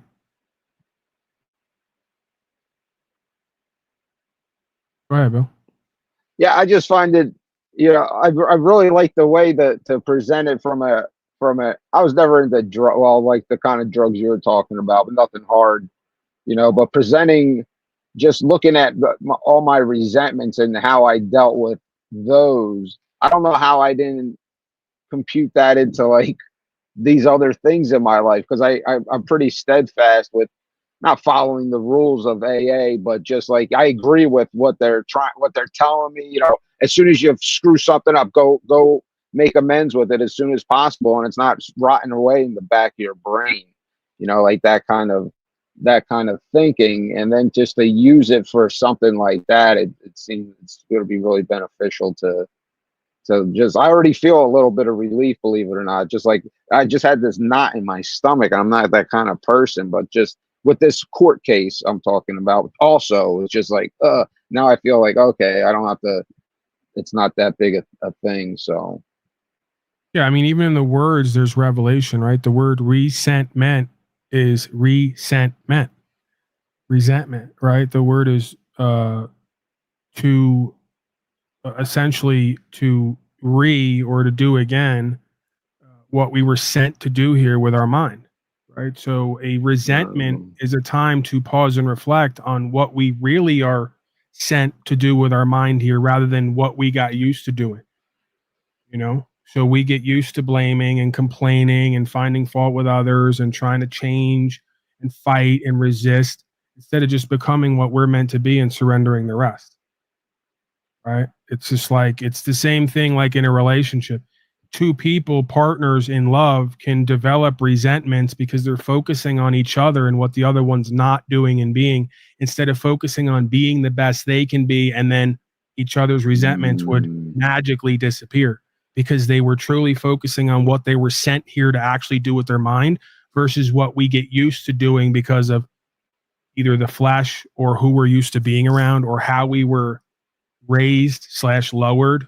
Because I argue for myself and many others, we didn't get raised. We didn't get a raising. We got a put downing. We got a lowering, right? There was few, if anyone in our lives actually who understood themselves and true purpose and meaning and values here, who was working in the family to raise up the young being to a new state of consciousness and awareness, and therefore a different choice. Right? If anything, it was the opposite. Their whole trip was to keep you where they're at and not going beyond that, because that's how we all stay safe in our dysfunction. You know? So again, a lot of these negative emotions are if not sort of remedied or resolved, they're mitigated in their effects by refocusing on what a higher or a more fulfilling purpose and meaning and value is within the opportunity. You know, so that seems to me to be part of the art of living despite conditions, situations, and circumstances, which is having a true purpose and practice for yourself and your life, right? And you can engage in that practice anywhere at any time. With your, well, let me ask you this. I'm just kind of curious. With your, you said you went out on a Taco Bell, and that's probably I rarely eat that as well, but that's probably my favorite fast food. But when you got it, did you look at it like you were cheating or you did something wrong? Did you feel bad about it afterwards or anything like that? Because it's not something you normally do. Or did you look at it as like, oh, I deserve this, but as like a treat or something along those lines? Yeah, that's the thing with me is there's no such thing as a treat because I'm an extremist and I have an addictive personality. So a treat on Monday is a habit by Sunday, right? So beyond even that habituation and addiction component, when I don't discipline myself or focus myself, is the idea that this shit's poisoned. Why are we choosing to pay more for less when the only thing more we're getting is the poisons and the negative, when we can just figure out how to make our own shit? You know, but again, that's going to take more work, more time, energy, and attention, more care. And it seems that we lack that at certain points. You don't care enough to go to the store and pick out the ingredients or to grow them yourself. Imagine that. To harvest it yourself, to make the meal yourself, to be involved in every aspect of the process from A to Z so that it's purpose driven. It's presence, it's awareness, it's purpose, it's true value. We're going to give that all up for convenience and because it tastes good while it destroys us from the inside out, right? So the recognition of these dynamics and the moving parts is what allows me not to feel negative or guilty, but to just recognize and be present and aware. What is the highest good here? What is the best choice versus what am I accepting for myself and others? You know? So, and yeah, it all comes back to the same ideas: procrastination, laziness. There may even be the other side of the coin where you think you're getting more for less because it's cheaper. You know, when in reality, if you do it right, whether you buy it or you grow it or you source it, you could probably get more for less and have less poisons and prepare it yourself. Again, what's the price and the final cost? What's the difference if it's cheaper? If it costs you $20 instead of $5 to make a healthy meal that nourishes you and keeps you healthy instead of diseased, there's a price and a final cost, right? So you ain't kidding nobody, you ain't tricking nobody, you ain't saving nothing. If anything, you're costing yourself on the back end. So, yeah, man, I mean, again, it's just presence and awareness and recognition of what the highest good and service to self and others would be versus what we accept, which usually is less for ourselves and each other. And then there's a because, right? There's some kind of justification or reason. You don't think you can rewire yourself to not go from like you said, you don't have a treat, but if you do something on Friday, you're an addict by Monday, or that time frame? I'm sure you can, but again, it's almost like an indwelling mechanism that we want to tease it apart and make it exclusive. Sort of moving parts. It may just be that Paulie's an extremist, and whether he can change that or not, he's got addictive qualities. Whether he can change that or not, it's almost better that he can't, because then he will focus on being radically accountable and responsible and doing the next right thing. See, if I can change that addictive component, it's going to allow me to dabble and dance with the devil just once in a while. Yeah. Just once in a while, right? Give me a break. Where does that ever actually work in life? You dabble with hookers and prostitution, it's going to become a habit, right? Or you're going to get consequences for it, right? Or pornography, or rampant sexuality, or food, or alcohol and drugs, or whatever. We're kidding ourselves to think that we're just going to dance with the devil here and there part-time and it's not going to catch up with us. It always does, some way, somehow. So is the question or the answer to alter that mechanism to be able to dance with the devil part-time and not have it consume you? Good luck. It doesn't seem to me to be the ultimate answer or practice here, right? It seems radical accountability, authenticity, responsibility, honor, and good faith, and adherence to the co-creative law is what we're here to practice. Not figuring out a way how to live in and of the world part-time to get all the things we want that feel good, instead of having to discipline ourselves to just do without because there's more waiting on the other side. Right. What am I losing? What am I missing out on? Right? How many people who actually get away from drugs and alcohol aren't sort of, and again, not to say sexuality is negative or bad, but anything that controls you, that takes you away from yourself and your purpose and allows you to become something different that you don't recognize and don't really like, is part of that practice and that process. So who have you met who's gotten away from these things completely, who says, boy, I really am missing that. So much of my life is lacking because I don't have that. No, it's quite the opposite. They go, I thought my life would be lacking while I was in addiction. And once I got far enough away from it, my life's better than ever. I'm more fulfilled than ever. So whether we like that or not, or want that or not, doesn't change whether or not that is or not. So it would seem to me the practice is getting away from people, places, things, and habits and experiences that don't serve you and the higher calling, and practicing the ones that do, and then being at peace with the rest of the experience, being okay with the way things are. My question about that was specifically about I understand the thing about drugs. I have a sister that is recovered somehow, and she gets smashed off her ass every weekend, but she can handle drink. She was sober for 10 years, and then now she's recovered, whatever the hell that means. I was more thinking about your Taco Bell, like you said, and that's what my original question was. Do you think you're a food addict? Sir, are you reading the comments? Absolutely. No, I think addiction is addiction. It just takes different forms. If you take someone, and again, human beings are addicts. Saying about Paulie Boy being an addict and nobody else is. Humans in general are addictive creatures, if you haven't noticed. They're addicted to elections. They're addicted to paying slave tax. They're addicted to going to war every X amount of years and making justifications for it. They're addicted to addiction. They're addicted to bondage and vice itself in all of its forms. So if you take the drugs from an addict, they're going to go to food. If you take the food, they're going to go to sex. If you take the sex, they're going to go to gamble. There's a core idea of something going on there that's either apprehended, practiced, and worked with, or it's not, in which case the addiction will just transfer. So again, the word addiction means, when you break it up into two words, toward, add, diction, the word. Is it another coincidence that our truest and most purposeful and meaningful addiction here should be being addicted to moving toward the word of God? That's the most fulfilling. That's the most exciting. That's the most peaceful and powerful and inspiring. All the rest of the addictions, the low level ones, don't serve any purpose, don't make you a better person, don't make you better for everyone else in the experience. So I think that, this recognition of the words and terms and what they mean when you break the word up points toward a dualistic reality of this or that. And I think that if you then expand that into everyone else's experience, you'll see the themes cross over, this or that. And you'll see where certain folks in and of the world who don't have the revelation will contend this is what we have to do. And the ones who have had it will say, no, that is more likely a better practice for us.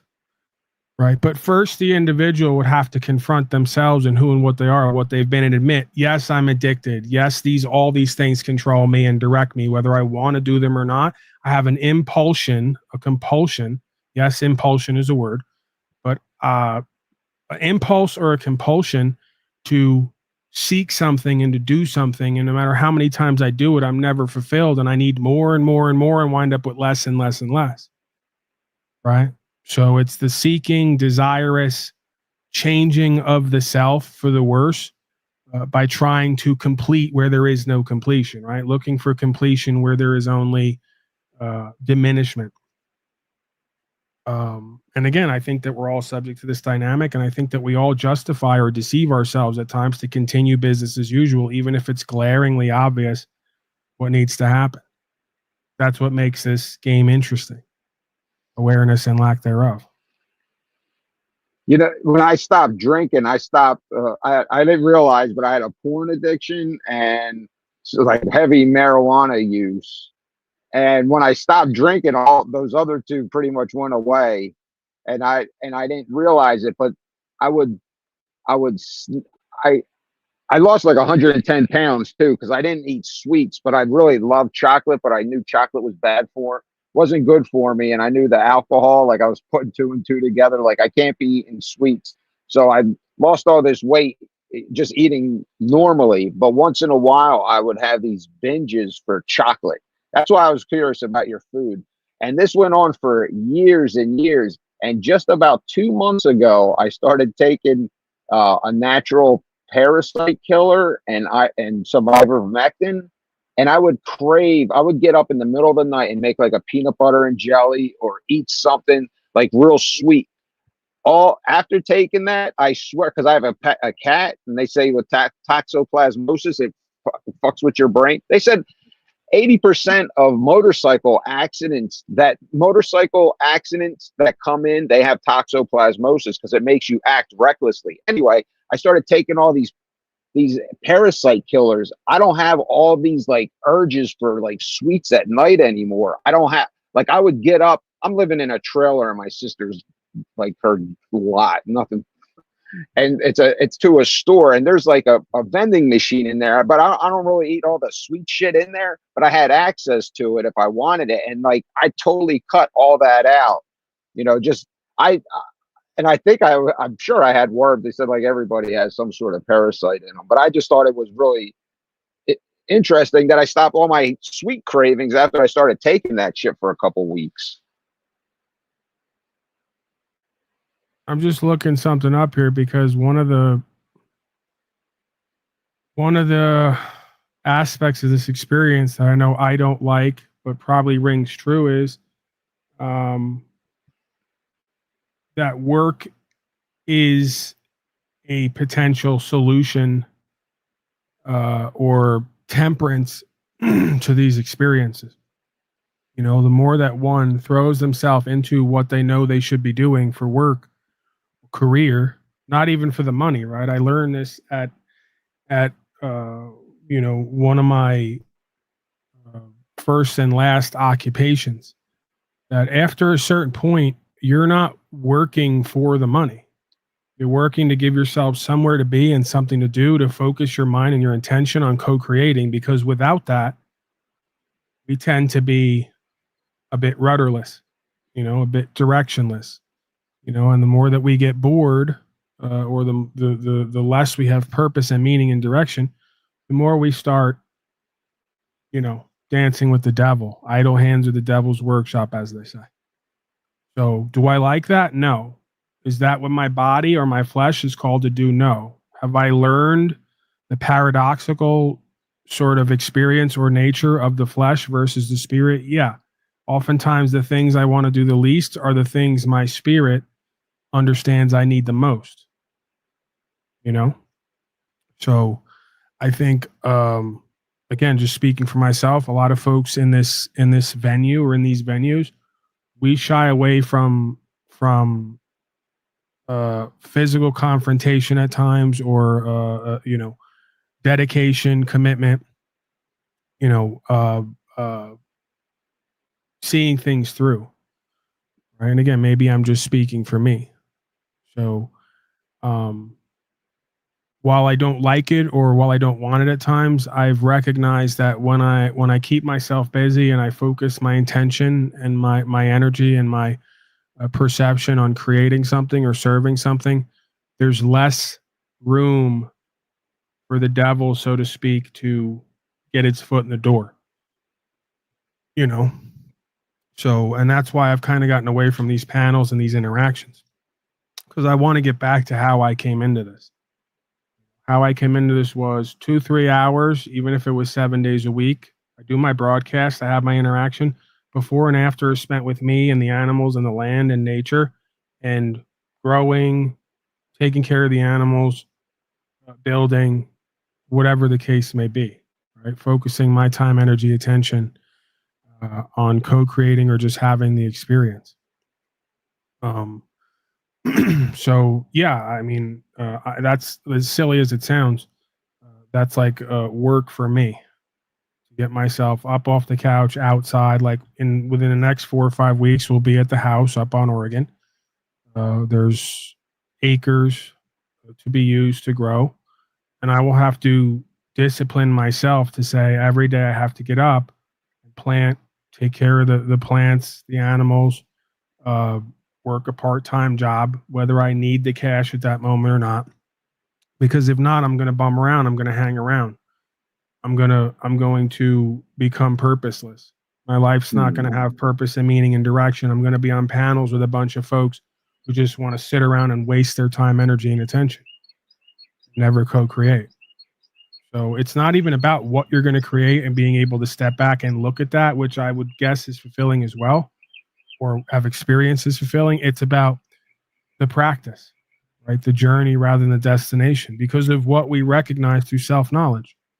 When we're not busy, when we're not focused, some of my times feeling the best, as much as I don't like to say this, and as much as I wouldn't want to admit it when I'm there, when I look back, some of my best times of looking the best, feeling the best, having a schedule for my day and my life was when I had to get up early in the morning, be at a warehouse, walk there, walk back, have a 12-hour day. Doesn't make sense to me, can't explain it, but those are some of my best times. And that's the thing. You'll never want to admit it when you're there. But it will dawn on you either throughout the day or looking back. It'll hit you like, you know what, where would I be right now if I wasn't on the job site helping to clean up or to build this building or to be part of creating and serving something? Oh, I'd be over here with these people doing that, spending money, wasting money, putting myself at risk, or being poor and broke and desperate and trying to go, engage in some activity that I shouldn't be. So as much as truthers and all the enlightened folks don't want to talk money and therefore don't want to talk careers because they really don't like it and don't want to have to get up and do some kind of work or serve something or create value, let's be honest with ourselves and each other, and maybe your experience is different than mine, but I would say I'm at my best when I'm doing that, and that's what social media has reminded me as well. Just because you can do something or have an experience doesn't oftentimes mean you should. The more that you can sit back and do less and talk and have all the needs met, the more you're going to get comfortable with that. And then when it's time to do and be, to get and have, you're going to be more lazy. You're going to have to overcome yourself more, right? You're going to have to dig deeper. So, I've had to be reminded that you got to keep yourself somewhat sharp, somewhat active, somewhat productive to avoid sort of getting behind within yourself and within life. And then having to take that much more time, energy, and attention to pull yourself out to become active and productive again, to serve something and to have direction. Mitchell, are you out there? Calling Mitchell. Did that for 30 years. Well, that's a different kind of a being, right? Usually you have these polarities. You have folks who, like myself, at one point tried to avoid work as much as possible. It was like a 4-letter word in that sense. And then you have other folks who they wouldn't know what to do with themselves and their beingness if they didn't have a job to go to. And like most things, most oftentimes, I'm thinking that there's a middle ground there. We understand we got to keep ourselves purposeful and directed and serving and co-creating. And we also get 24 hours in a day, coincidentally. So we get 8 hours for our work and our purpose, whether we like it or not. We know we need to be there, however many 6 to 8 hours. You get another 8 hours for recreation or recreation, and you get another 8 hours for relaxation or sleep, recharge. So I think I'll speak for me once again, which is all I can ever do. Time, energy, attention, resource management is big because it's something that I've it's something that doesn't come natural to me, and I'd have to work extra hard to do it, and I don't want to do that, right? Which is why I know I need it. Managing my time, energy, attention, and resources properly. And you can argue your time, energy, attention is your greatest resource. But your thoughts, Bill, in general. I'm going to throw the link again. Just kind of the warehouse. He says the warehouse for 30 years. Yeah, there's nothing wrong with that. Just because I call people slaves here, they oftentimes equate the idea of an honest day's work, or a life's work to sustain yourself, to meet your needs as slavery. That's not my contention or my issue. The slavery part comes in when you always have to tell somebody, you always have to have somebody telling you what to do.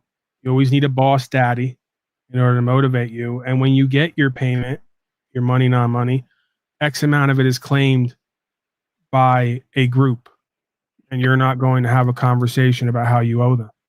So the slavery aspect to me is needing someone else to motivate you to get somewhere, to fulfill some kind of co-creative process, to serve something. And more importantly, because that's not even the biggest deal, right? It's cool to learn how to serve and learn how to follow in order to learn how to lead and be able to take direction to carry out a task. That's a skill. That's not a detriment.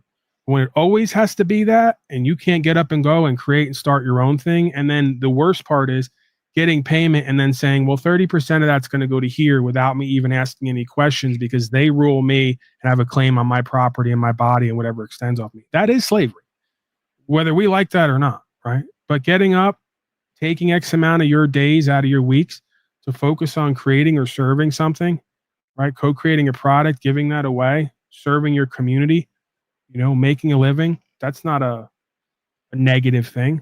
It's not a detrimental thing. We'll go back to Bronx Tale. Like the Italian father told his son, those guys across the street, meaning the mobsters, they get up every day whenever they want. You think their life's so great. They have no real meaning and purpose. They have no discipline. They fuck these whores. They do their drugs. They gamble. They drink. They don't know what discipline is. They don't know what hard work is. They got life on easy street, right? The real gangster, the real tough guy gets up every day when he don't want to, puts himself to something that he may not feel good about, right? Carries that all the way through till he accomplishes it. The working man is the real tough guy in that situation, right? So you can have a this and that dynamic, right? The working man is the tough guy in that situation. He is the one to be looked up to. He does have the discipline and self-mastery. He puts himself to doing what he says he's going to do and completes it for himself and his family. The rest of it, the needing a boss and a daddy and constantly being led by the nose and then having a claim on your property and value is a different story. So this is where we then give way to the idea of working for yourself as much as possible, working for God by working for yourself as much as possible, right? What you would do every day, all day for free, that's probably what you should be doing for a paycheck. You'll never work a day in your life. This is as old as the hills. So that's just my experience and my story. I correlate that with other people's to some extent, but it doesn't have to be the whole of their experience. My dad was an engineer for Boeing for the helicopter division. He was like the head engineer on the big CH-47, the big dual prop, and the V-22 Osprey. And he would get up at 5 o'clock or 4 o'clock every morning and do the whole, 8-10 hour day, come home and never saw him. And then he made me take engineering. So I got my degree at Temple University, but I never wanted to be an engineer. And then I started drinking and it was like all downhill. So I never got into engineering, and him like with that slave mindset of like, here's what you're going to do. You're going to do this. He like dictated my whole life up until, I was like 18, like, here's what you're going to be. Here's what you're going to do. It was just so friggin' strict. And then after that, I was like an uncaged animal and just went wild and just drank to almost killed myself.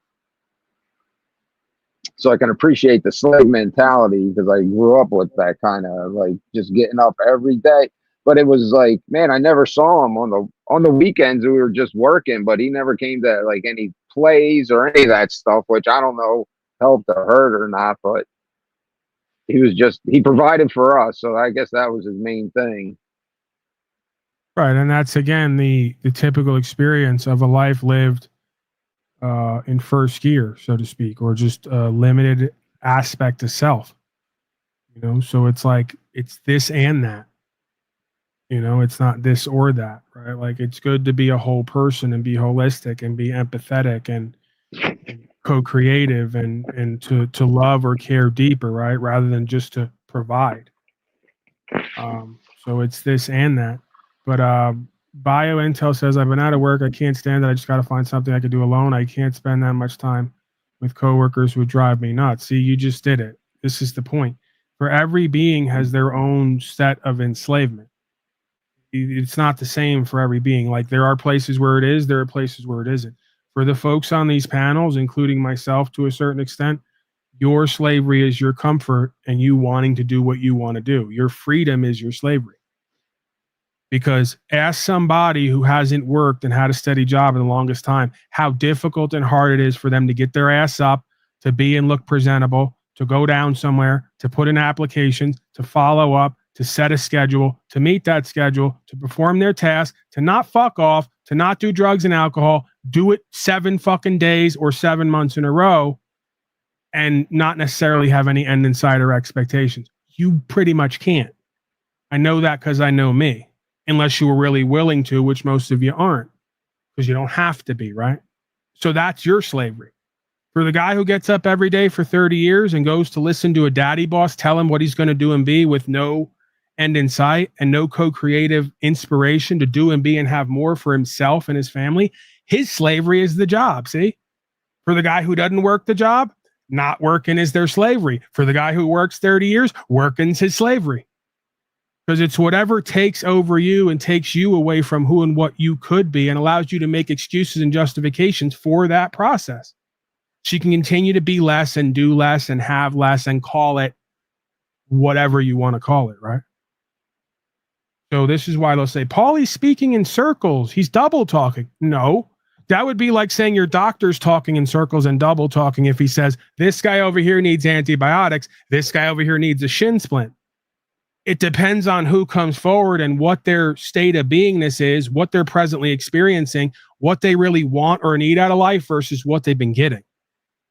Right? So like for me, my slavery was I want to sit around all day and smoke dope and watch videos and do truthing. So I had to go to the warehouse. Once I went to the warehouse 7 days a week, 4 a.m, 12-hour days plus the ride home, right? So more than 12-hour days for X amount of months straight. Then my slavery becomes that job. So now it's, Paulie boy, what are you going to put your time, energy, attention on 7 days a week that's going to make you better and make the world better, where you don't need a daddy boss, but you can also make a living and serve some kind of meaning and purpose and stay busy, right?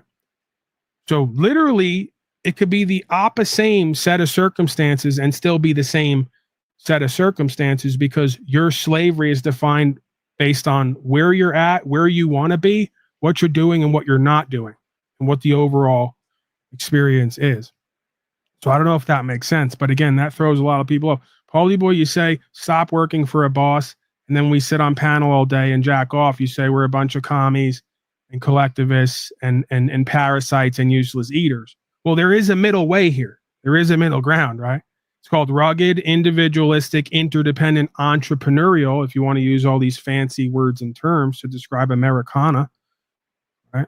There is a middle ground. Somebody who does see the value in a work ethic, somebody who does manage their time, energy, attention, someone who does serve or co-create some kind of service or product for themselves and their community, who makes a living and doesn't exist just slaving away as a cog in the wheel, and doesn't exist as a couch potato fried on dope all day, not creating, doing, or being, and then thinking someone's going to pay for their Walmart poison sprayed vegetables or whatever crap they're eating.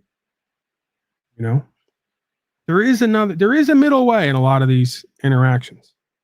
As crazy as that seems and sounds, it would seem to me, at least.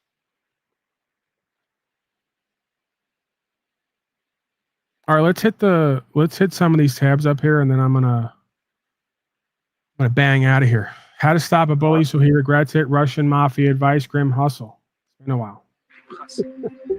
Sometimes people ask me if I was bullied in life. My father was the first bully, and he taught me many lessons.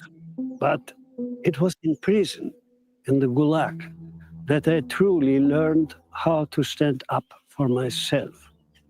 Over the years, I developed my own rules for dealing with bullies. Whether you're in school, working a white-collar job, or in prison, the same principles apply. Bullies function the same everywhere, Suki. Here are my 7 rules. How to stop a bully so he regrets it. Number 1. Everything starts with your eyes. Never stare, but also never too quickly look away. Power is balance. Remember these words. Your eyes are not just the gates of your soul. They are also a weapon and an indicator of how strong you are. Number 2, your body language will determine if you will receive respect. Walk tall, eyes straight, chest to the front. Imagine an invisible thread attached to the crown of your head, always pulling you up, making your chin go down. Only arrogant people have their chin up, but they will get punched and knocked out the quickest. Number 3, after mastering body language, you master mindset. Always start out with, I'm okay, you're okay. Start out cooperative with everyone. Set clear boundaries. Bullies like to test limits.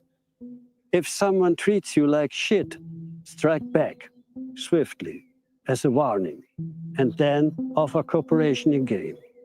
I'm okay, you're okay, unless proven differently. This is the highest level of game theory that will bring you far in life, no matter if you are in kindergarten, in prison, or in a boardroom. Number 4, never react emotionally. Bullies thrive on provoking anger or fear.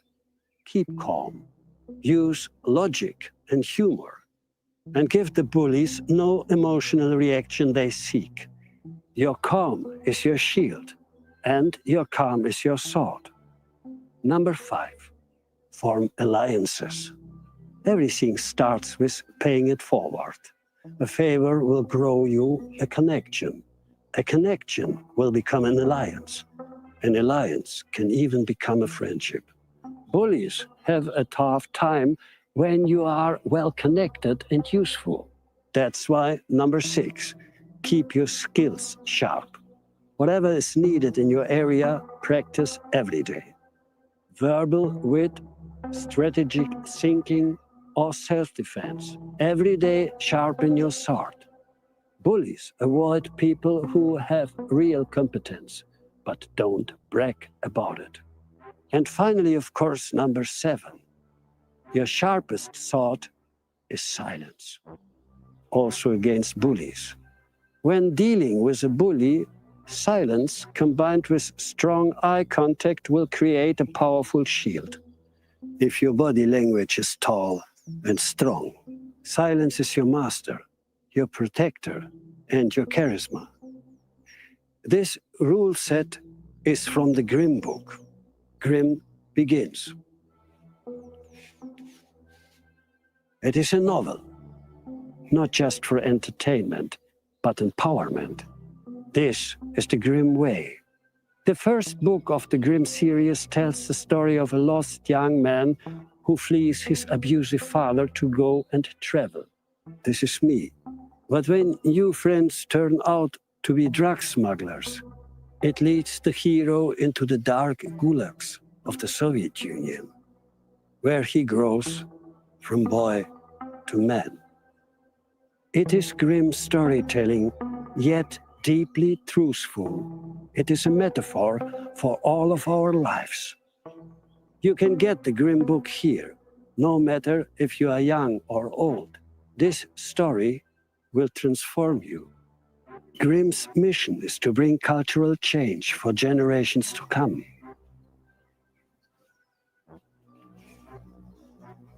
Be honorable.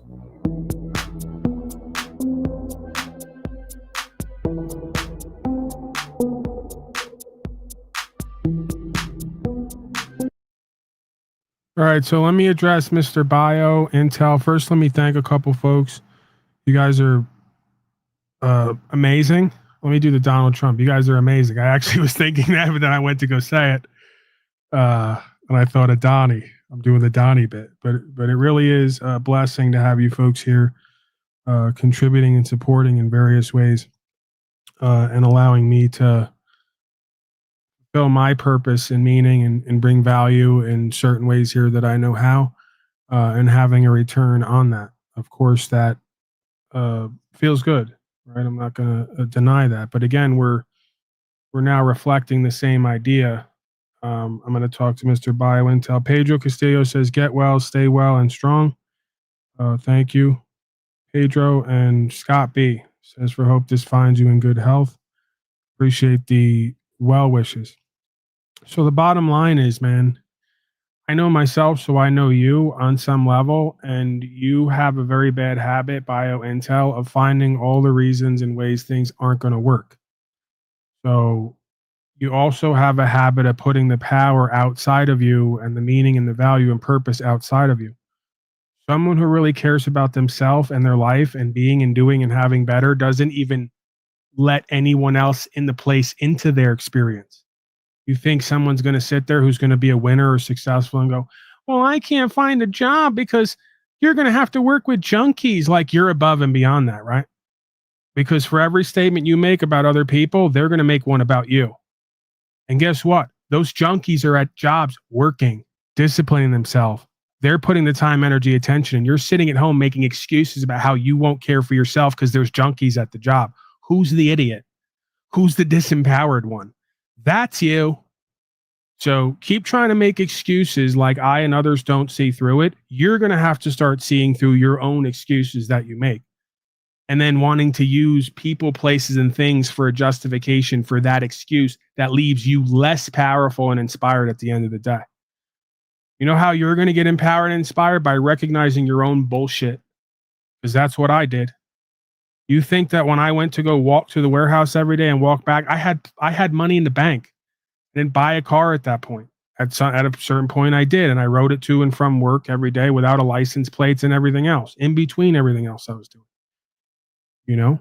So that change came when I had to be fully authentic and accountable and responsible with myself and stop making excuses and finding all the reasons, people, places, and things why it's not going to work. So you don't work. So you don't get what you need. So the cycle continues. You will get to a point where you're tired of being a coward and being weak and making excuses, and you're literally going to use that job as a test every day to get up and get to it, because it's going to prove your worth to you. It's got nothing to do with anybody else in that environment. And if it does, it only serves to prove my point, because like I said, if the people, places, and things at the job stop you from getting there to do what you need to do for you, then you care more about them than you care about yourself. And that's your problem. Because like I said, somebody who really cares about themselves and their life and getting it done isn't even going to interact beyond a high and by like they teach you at rehab if you ever go, for whatever your addiction is. They say, men over here, women over here. Your relationship is non-existent. When you see each other, it's high and by, because you ain't here to fuck. You've already fucked yourself out of the rest of your life by being here and being court mandated. So don't look over there. Don't talk to them, because they got the same problems you do, and it ain't going to end up well. That's the first place you start learning how to direct yourself and have discipline based on what makes sense. And what is everyone going to do the whole time they're there? Try to talk to each other, try to meet in the hallways, try to pass notes, try to engage in their desire and seeking and addictive behaviors and pleasure and comfort-oriented behaviors, when they're supposed to be focusing on mastering themselves, directing themselves, getting a habit down for success, having some clean time, leaving here with some new prospects. No, they want to leave here investing in a liability without investing in themselves. See? So don't worry about everyone else at the job. If that's the truth and you can't find a job, bullshit right off the bat. I'm a felon, I can't find bullshit right off the bat. I'll go get 10 black ass motherfuckers blacker than night from the middle of New York who don't have shit, who were born to nothing, who will turn 1,000 a day. I don't care off what. It's not about what they got in their hands. It's about that drive and ambition they got in their heart. It's about they wanting to respect themselves, right? Because whatever you believe about the perspective, one thing's for sure, two things for certain. In black culture, respect is big. And it may not look the same way as it does in white culture, but in their minds, right, in the individual being's mind, certain places I came from, they're doing what they believe is respectable for them and their ethic. And they don't give a fuck about you, their own mommy and daddy, whoever, whatever. They're pushing P. They're getting to something. They're going to make it happen no matter what, especially if everyone tells them it ain't going to happen and accepts less for themselves. Well, now I got to lead. Now I really got to put on, not only for myself, but for everybody else. If you had that kind of attitude, you'd go to work every day feeling good about yourself, putting on for all the junkies there and giving them something to look at, to do and be and have better, right?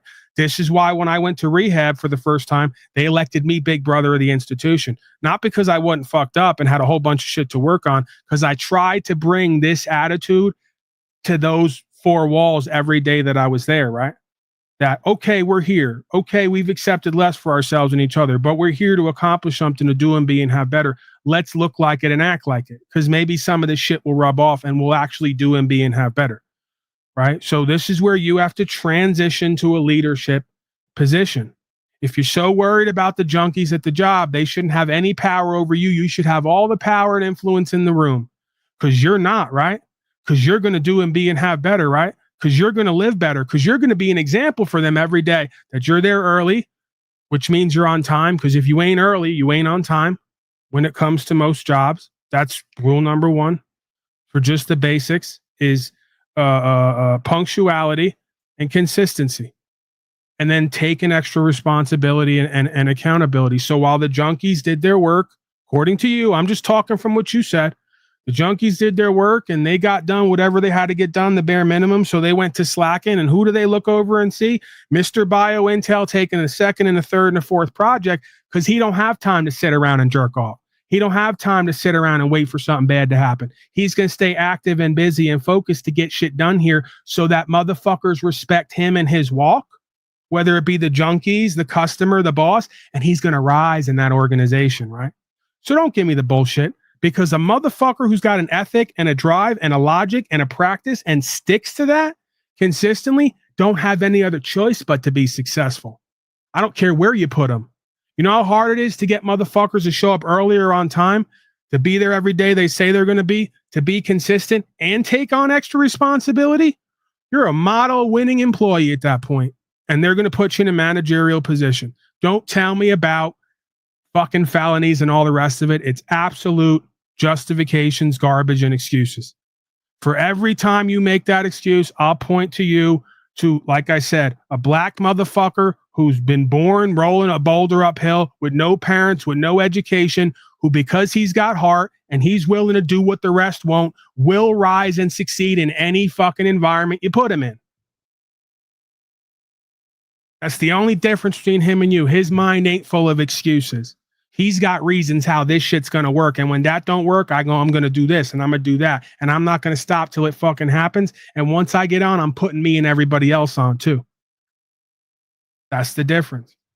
So if you got up today and you went to get 40 waters for $5 and sold them all for $1 a piece, you'd almost 10x your investment. And if you did it enough, you'd become known as the water guy. If you were out there 7 fucking days a week at the hottest part of town where there wasn't shit around and people were just begging to get some fucking water, I don't care if you went and camped out outside of one of them ghost towns where they got, I just went there a week ago.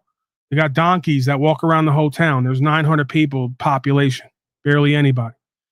I don't care if it's 90 people. You know how many tourists roll through there every day? Because it's the donkey town. Nothing stopping your ass from setting up shop with donkey food for $1 a handful and 10x in your investment. Nothing stopping you from also having water for the fat slaves like myself, huffing and puffing through there. You don't want to do that.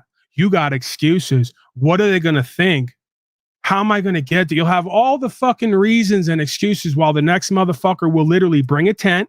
We'll take the next 3 months to live in that tent, bathe out of a fucking bucket, have enough donkey food and water on hand, or get it shipped in by his girlfriend or whoever else to hustle and fucking make something happen.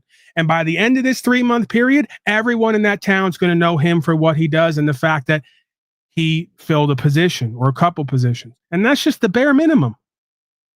That's just the bare minimum. You start talking to people, well, they need something done at the house. They need this. They need that. What are you willing to put yourself out there to do and be?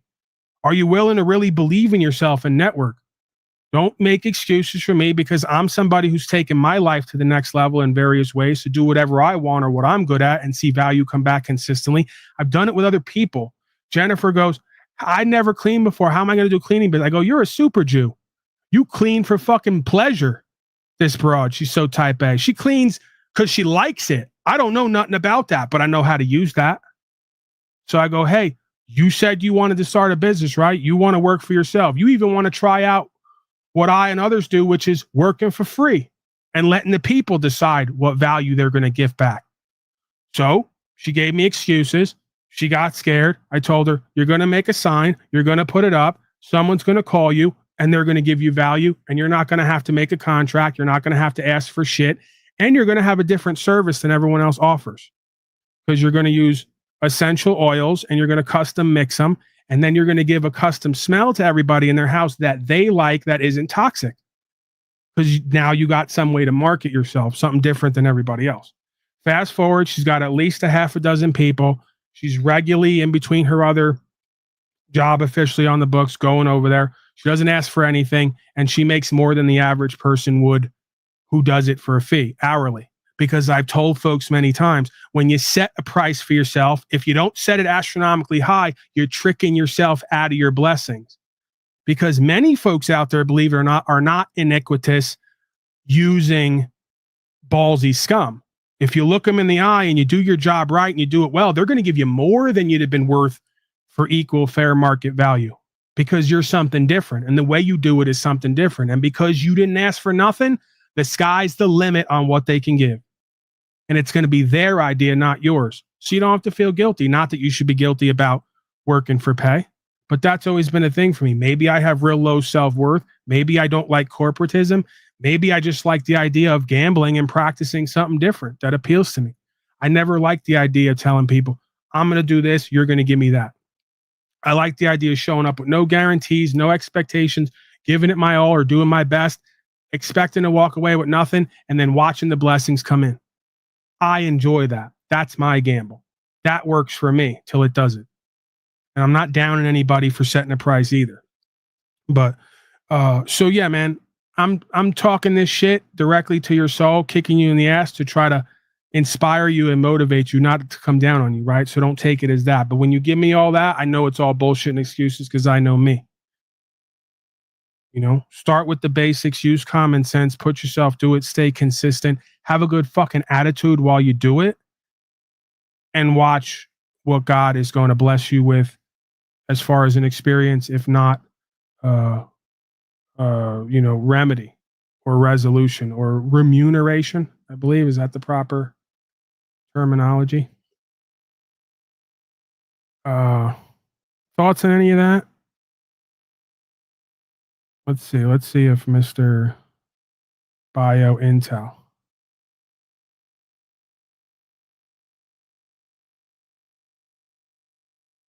I said it's hard, not I can't. Goddamn right. But you saying it's hard is equivalent to you saying I can't.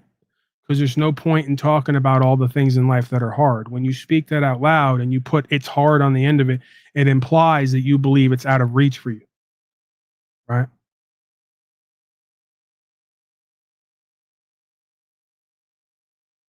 How is saying having felonies makes it more difficult to find a job an excuse?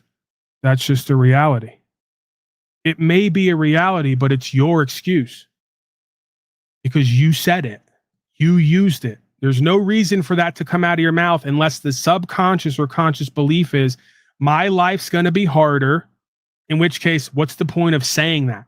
Do I get on here and go, my life's been so hard ever since I decided to live free and be empowered and have to be a self-starter and co-creative and do without? And we know that's the point. I would only speak that if I felt it was a detriment to me or something I couldn't overcome. Because it's something that I have or believe I can overcome, I only speak it because I'm triumphing. I'm a victor, not a victim. You talk from a victimhood state of consciousness. I'm telling you to switch it to a victor state of consciousness, where the only reason you would mention how hard it is so you can follow it up with how much you overcame that or are going to overcome it. You didn't do that. So it may be a reality for us to be tested and challenged by to overcome. For you, it's an excuse. And I can tell by the way you say it. Don't get real with yourself and me. Don't play with me because I already know. I already see it. You could say that. No, I did say that, and it's absolutely the case. So what, you think you're special and different? Every time a motherfucker brings up how they have felonies and getting a job is so hard, that's code for I'm not working and I have an excuse why it's harder for me to create something, which is a double excuse. Because it's harder for you. Great. All the more reason why when you put yourself to it and show discipline and triumph over it, you'll be more fulfilled. Because you'll get to say, I got felonies. I did it my way and the way. I got a fucking result, even though it was more harder and challenging. Look at me go. I feel good about that.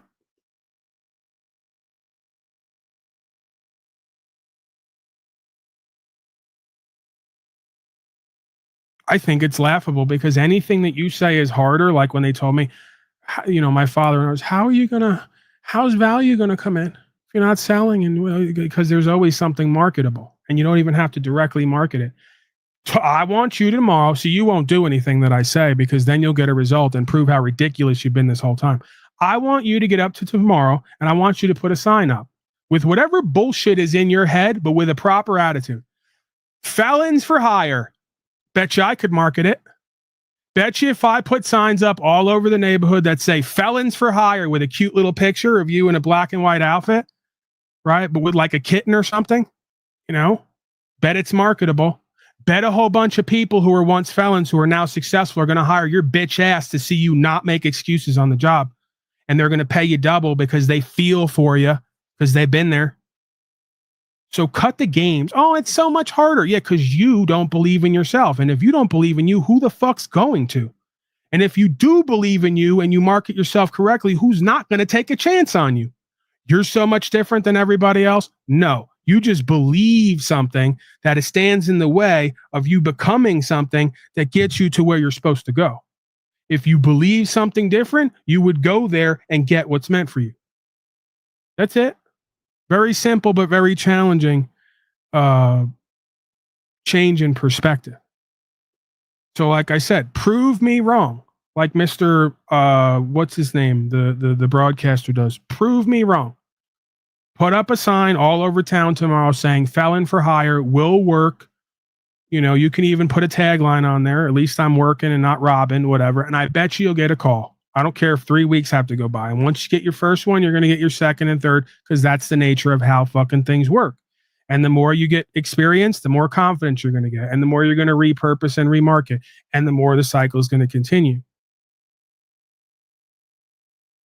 There's always something that you can do or get into position for or serve that's going to be needed by someone somewhere. And your story is only going to serve to inspire them and you if you let it be. It's only going to hold you back if you let it be.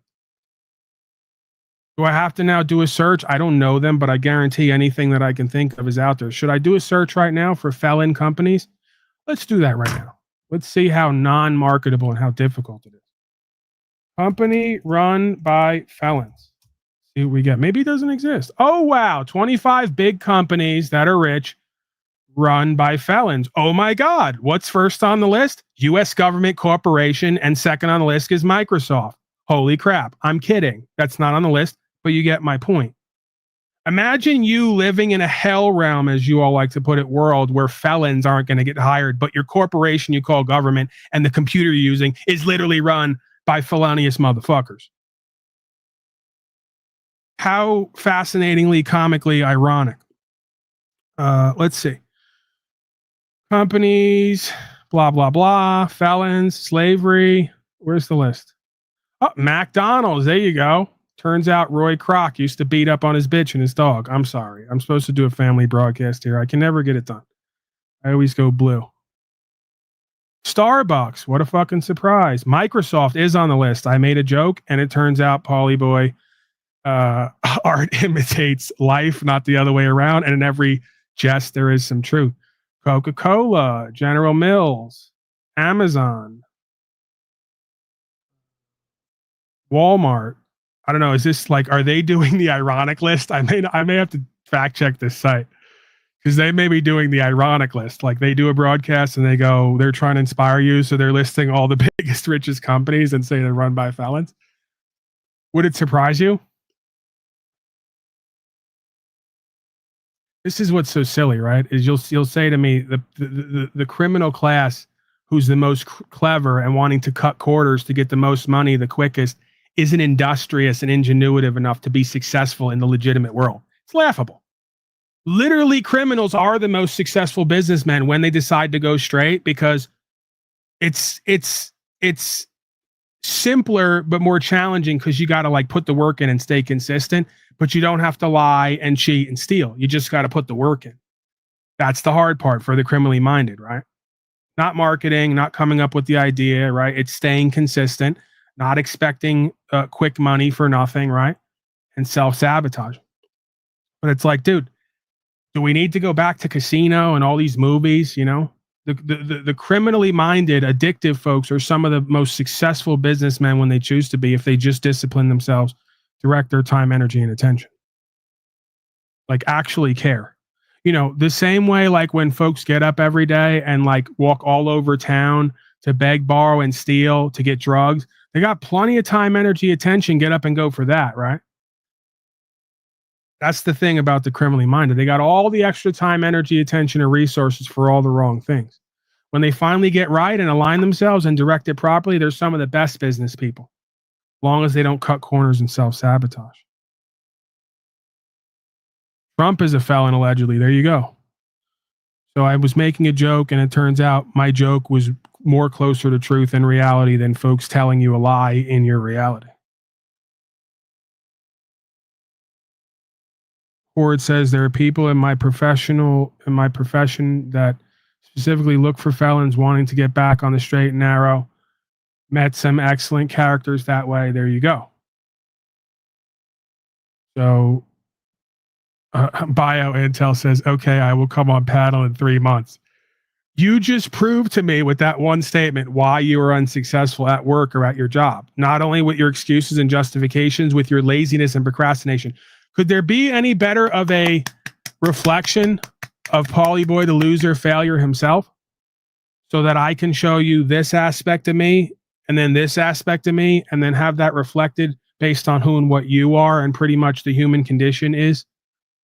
So You're not going to get up on panel today. You're going to do it in 3 months, just like you're going to put in that application, just like you're going to start a business, just like you're going to seek a fulfilling relationship tomorrow, next week, next month, 3 months, next year.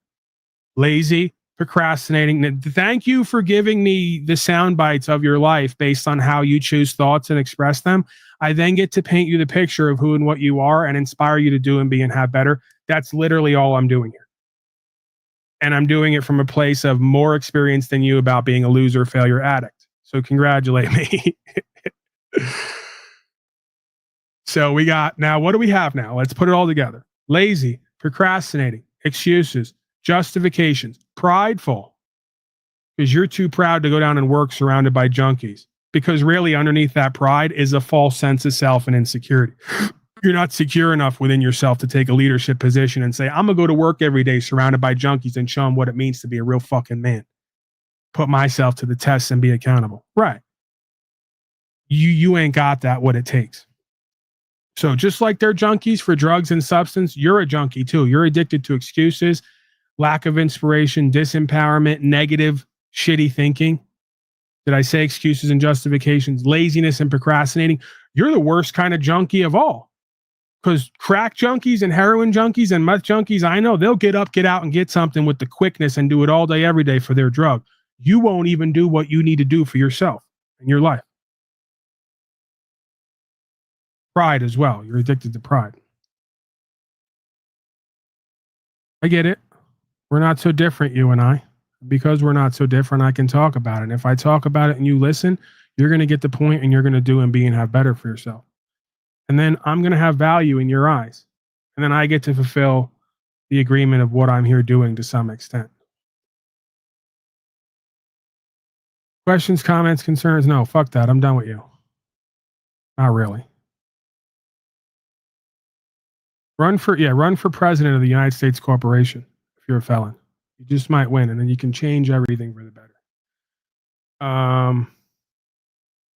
Trump on whether he would pardon Diddy or not. This is what you voted for. I'm guessing he said yes. They're wasting a lot of money if they're going to continue with that nonsense. And this one's a little bit more of a page 6 question, but back when you hosted The Apprentice, you mentioned once in 2012 that Diddy was a good friend of yours back then. He has since found himself in some very serious legal trouble. Yeah, that's true. Would you ever consider pardoning him? Well, nobody's asked. You had to be the one to ask, Peter, but nobody's asked. But I know people are thinking about it. I know they're thinking about it. I think that people have been very close to asking. First of all, I'd look at what's happening, and I haven't been watching it too closely, although it's certainly getting a lot of coverage. I haven't seen him. I haven't spoken to him in years. He used to really like me a lot, but I think when I ran for politics, he sort of, that relationship busted up from what I read. I don't know. He didn't tell me that, but I'd read some little bit nasty statements in the paper all of a sudden. You know, it's different. You become a much different person when you run for politics and you do what's right. I could do other things, and I'm sure he'd like me, and I'm sure other people would like me, but it wouldn't be as good for our country. As we said, our country's doing really well because of what we're doing. So it's not a popularity contest. So I don't know. I would certainly look at the facts. If I think somebody was mistreated, whether they like me or don't like me, it wouldn't have any impact on me. Mr. President, all right, so that was a very long-winded way of saying yes or no. Alan Van says, hey, Paul, great to see you on fire, especially through your own pain. Respect, sir. Much Irish peace and blessings. Thank you, Mr. Vance. Wishing you well as well. So, yeah. All right, BioIntel, I'm done with you. You're going deeper into your pride and humor-based coping mechanism instead of actually being real and honest with yourself and me. So I think I'm done with it for now. I'm not going to give up on you, but I'm going to give up on you for now because it seems you've given up on yourself way before you got here. And I'm not going to waste my time, energy, attention on folks who give up on themselves. I can care for you, but I can't do it for you. And I want to see you do and be and have better, right? If nothing else, selfishly, because I'm a trailer-dwelling wannabe life coach who claims I'm going to end all conflicts and legal mysteries. And I might have been inspired somewhere else by that, endeavor. For those of you who know. I told you 3 months. Well, that's the thing. There's some cliche ideas here that are old as the hills. You may not get that kind of time. We're all blessed if we're here now and we get a revelation or understanding that could make us do and be and have better. And stranger things have happened. How things can change over time, right? But I'm not going to motivate you by fear. That shouldn't be your motivation, right? So I'll have faith that you will be motivated by faith and the idea of trusting yourself and God in the process, and potentially the idea that I may be a secondary component to that process if you let me be. Right? That's your choice. I can't and wouldn't choose that for you. But I'm here, it would seem, for certain reasons to fulfill certain ideals. And if I can, then I will. Because if not, then what am I really doing here? What is my value? Beyond just being the pretty face that I am, right? You say you're pretty and people are always looking at you. Imagine what it's like to be me. You have no idea the struggle. If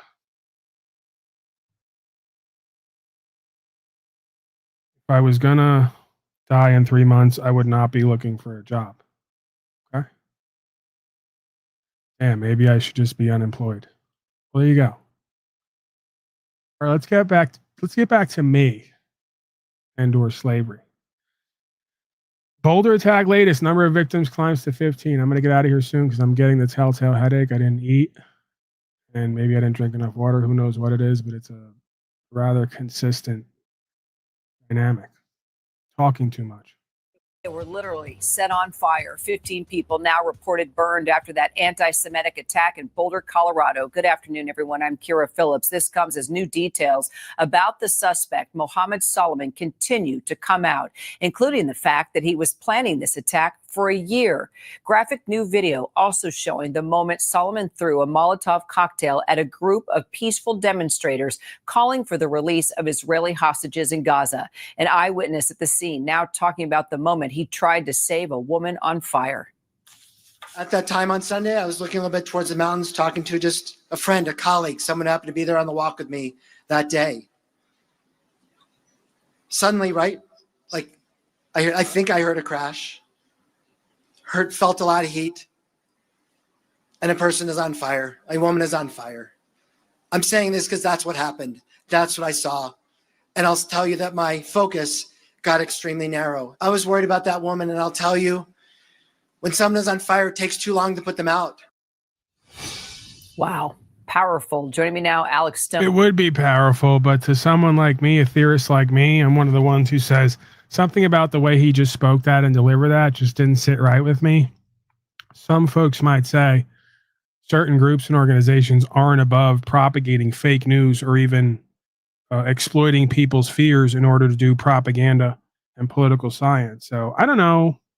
Can't prove anything, but something about the way he just told that and phrased it, just not really buying something about it. Don't even know what, but something about it just not aligning. Also, kind of a weird thing. They said anti-Semitic terrorism, which is a buzzword, and then proceeded to describe somebody.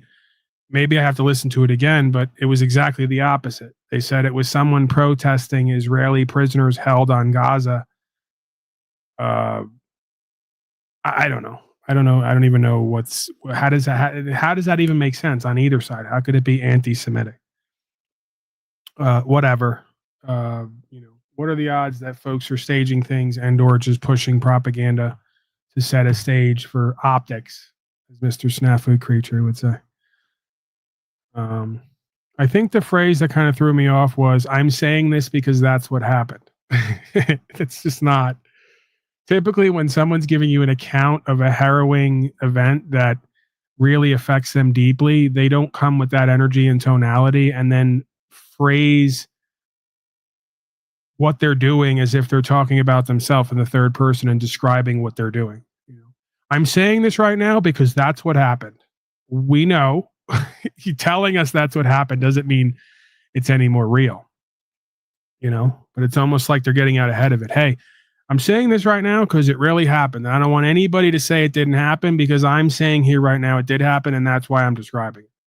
Okay, we believe you, I guess. Who knows? I guess we'll find out.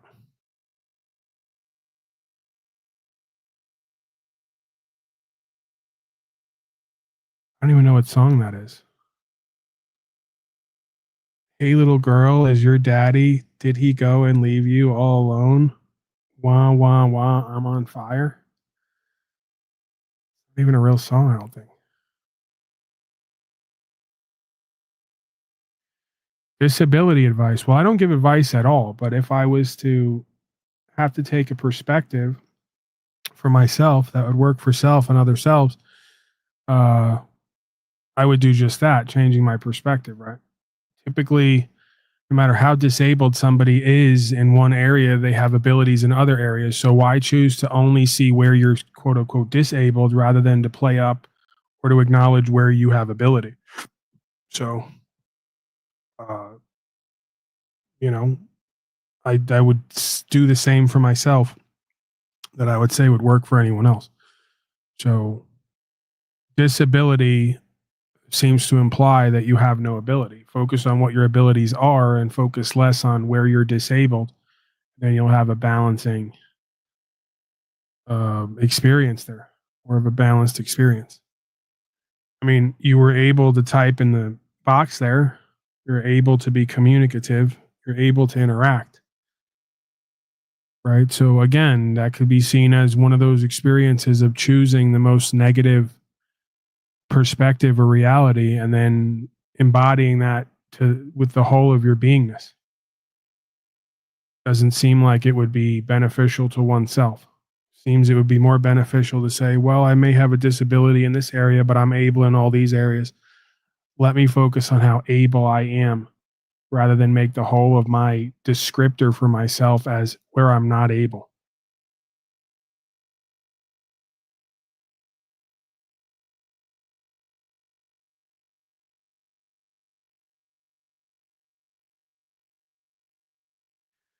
All right, I'm out of here, I think. Feeling rather complete. Back who knows when. The pattern has been within 4 days. So every 4 days or so, you'll see me for now till I feel a bit better day to day with the pain and get a bit more motivated and inspired. I'm feeling pretty decent in this moment. Other than my head, it's always something, huh? Getting old, people. We never went to consent to the government. I did that whole initial monologue. Never got to consent to the government. We'll do it next time. I'll leave it up there. We'll go over it next time. What do I got on the way out? Paul Unconvinced. On the way out. Say goodnight to the bad guy. And blessings to all, especially the folks who need it the most. Folks living low nowadays, right? That might be me. I may be a bit tested and challenged at times, and I may need the blessings back. So I'm going to give them to you. You hold on to them. If I need them back, you know where to go. All right, bye. Hey, who the fuck you think he's talking to, huh? Who the fuck you think I am? Fucking dumb boy? Dumb brother. You want to go to war? Come on. You want to go to war? We take you to war. Hey. This is an arduous task. You need discipline and will. There's nothing fucking guaranteed. That's called being a man in life. Where else in life do you get fucking guarantees exactly? Can you find something in life being a fucking man that you get a guarantee over and isn't worth doing because it's difficult, testing, challenging, and requires something of a motherfucker to get it done? Where are we at here? Seriously, what fucking realm am I in? Bunch of inauthentic corporate beta males who want to just say shit that makes no sense and avoid the inherent hierarchical power and value systems, meaning and purpose and principles written into the cosmos and the fabric of reality. One with self, in conscience. Would you please stop? We're done. I'm done with you. If I can see you and know you, the damn universe and whatever runs it can see you and know you, and it's doling out as we speak. I'm saying you gotta bang it out sometime. I'm saying you gotta go to a box sometime. I'm saying you gotta put some shit on record and surrender in faith and not know where it's gonna end up. That's the whole point of doing what I do. Because nothing is guaranteed. It's called cosmic gambling, you bitch ass motherfucker, and you wouldn't know nothing about it because fortune favors the bold, and you're not fortunate. You're an unfortunate slave. I can tell by looking at you. That's why we're in slavery and genocide, because weak fucking bitch-ass males create hard times. Go ask the Hopis who prophesied that. Don't argue with me. They're supposed to hate. If they ain't hating, right, then we ain't doing what's true and what's right. How many motherfuckers you think were hating on the Christ that being in Scripture for walking around like he had a pair? For telling everybody and their mother and brother, you better hate your own father and mother if necessary to ride with this God in truth. They forget how that being was walking around telling them, you're a status fucking infidel slime, and so are they, and you better come out of her, my people, or we're all going in the judgment. You folks still haven't figured out the only reason I got to this point is because I abolished my ego and aligned with universal law completely. What you perceive as ego is your ego and narcissism you're projecting onto me. I've killed off my false sense of lower self to unite with a higher sense of self to do what needs to be done for all of us. That's the absence of ego, not the abundance of it. Projecting fuck slaves. The egotistical, narcissistic ones are the ones who haven't done what I've done yet and continue to not do it because their fear runs their life. They're not faithful in truth. They're afraid of the damn truth, and they run the opposite direction into the arms of their captors, right? Or into a purgatorial state of delusion. Either way, same outcome, unactualized, unrealized, spiritually dead, back to the recycling pit for you. See if we can get it in the next slide.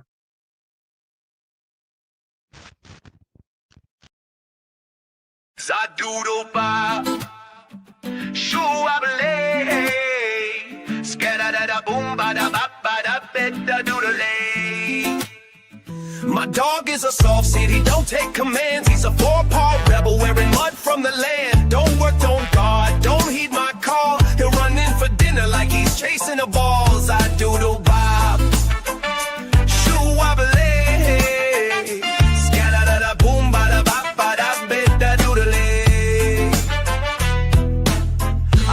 Freedom cause I hated the chain. Now I'm mopping up mud again. Lazy posturing, a good boy till he's not.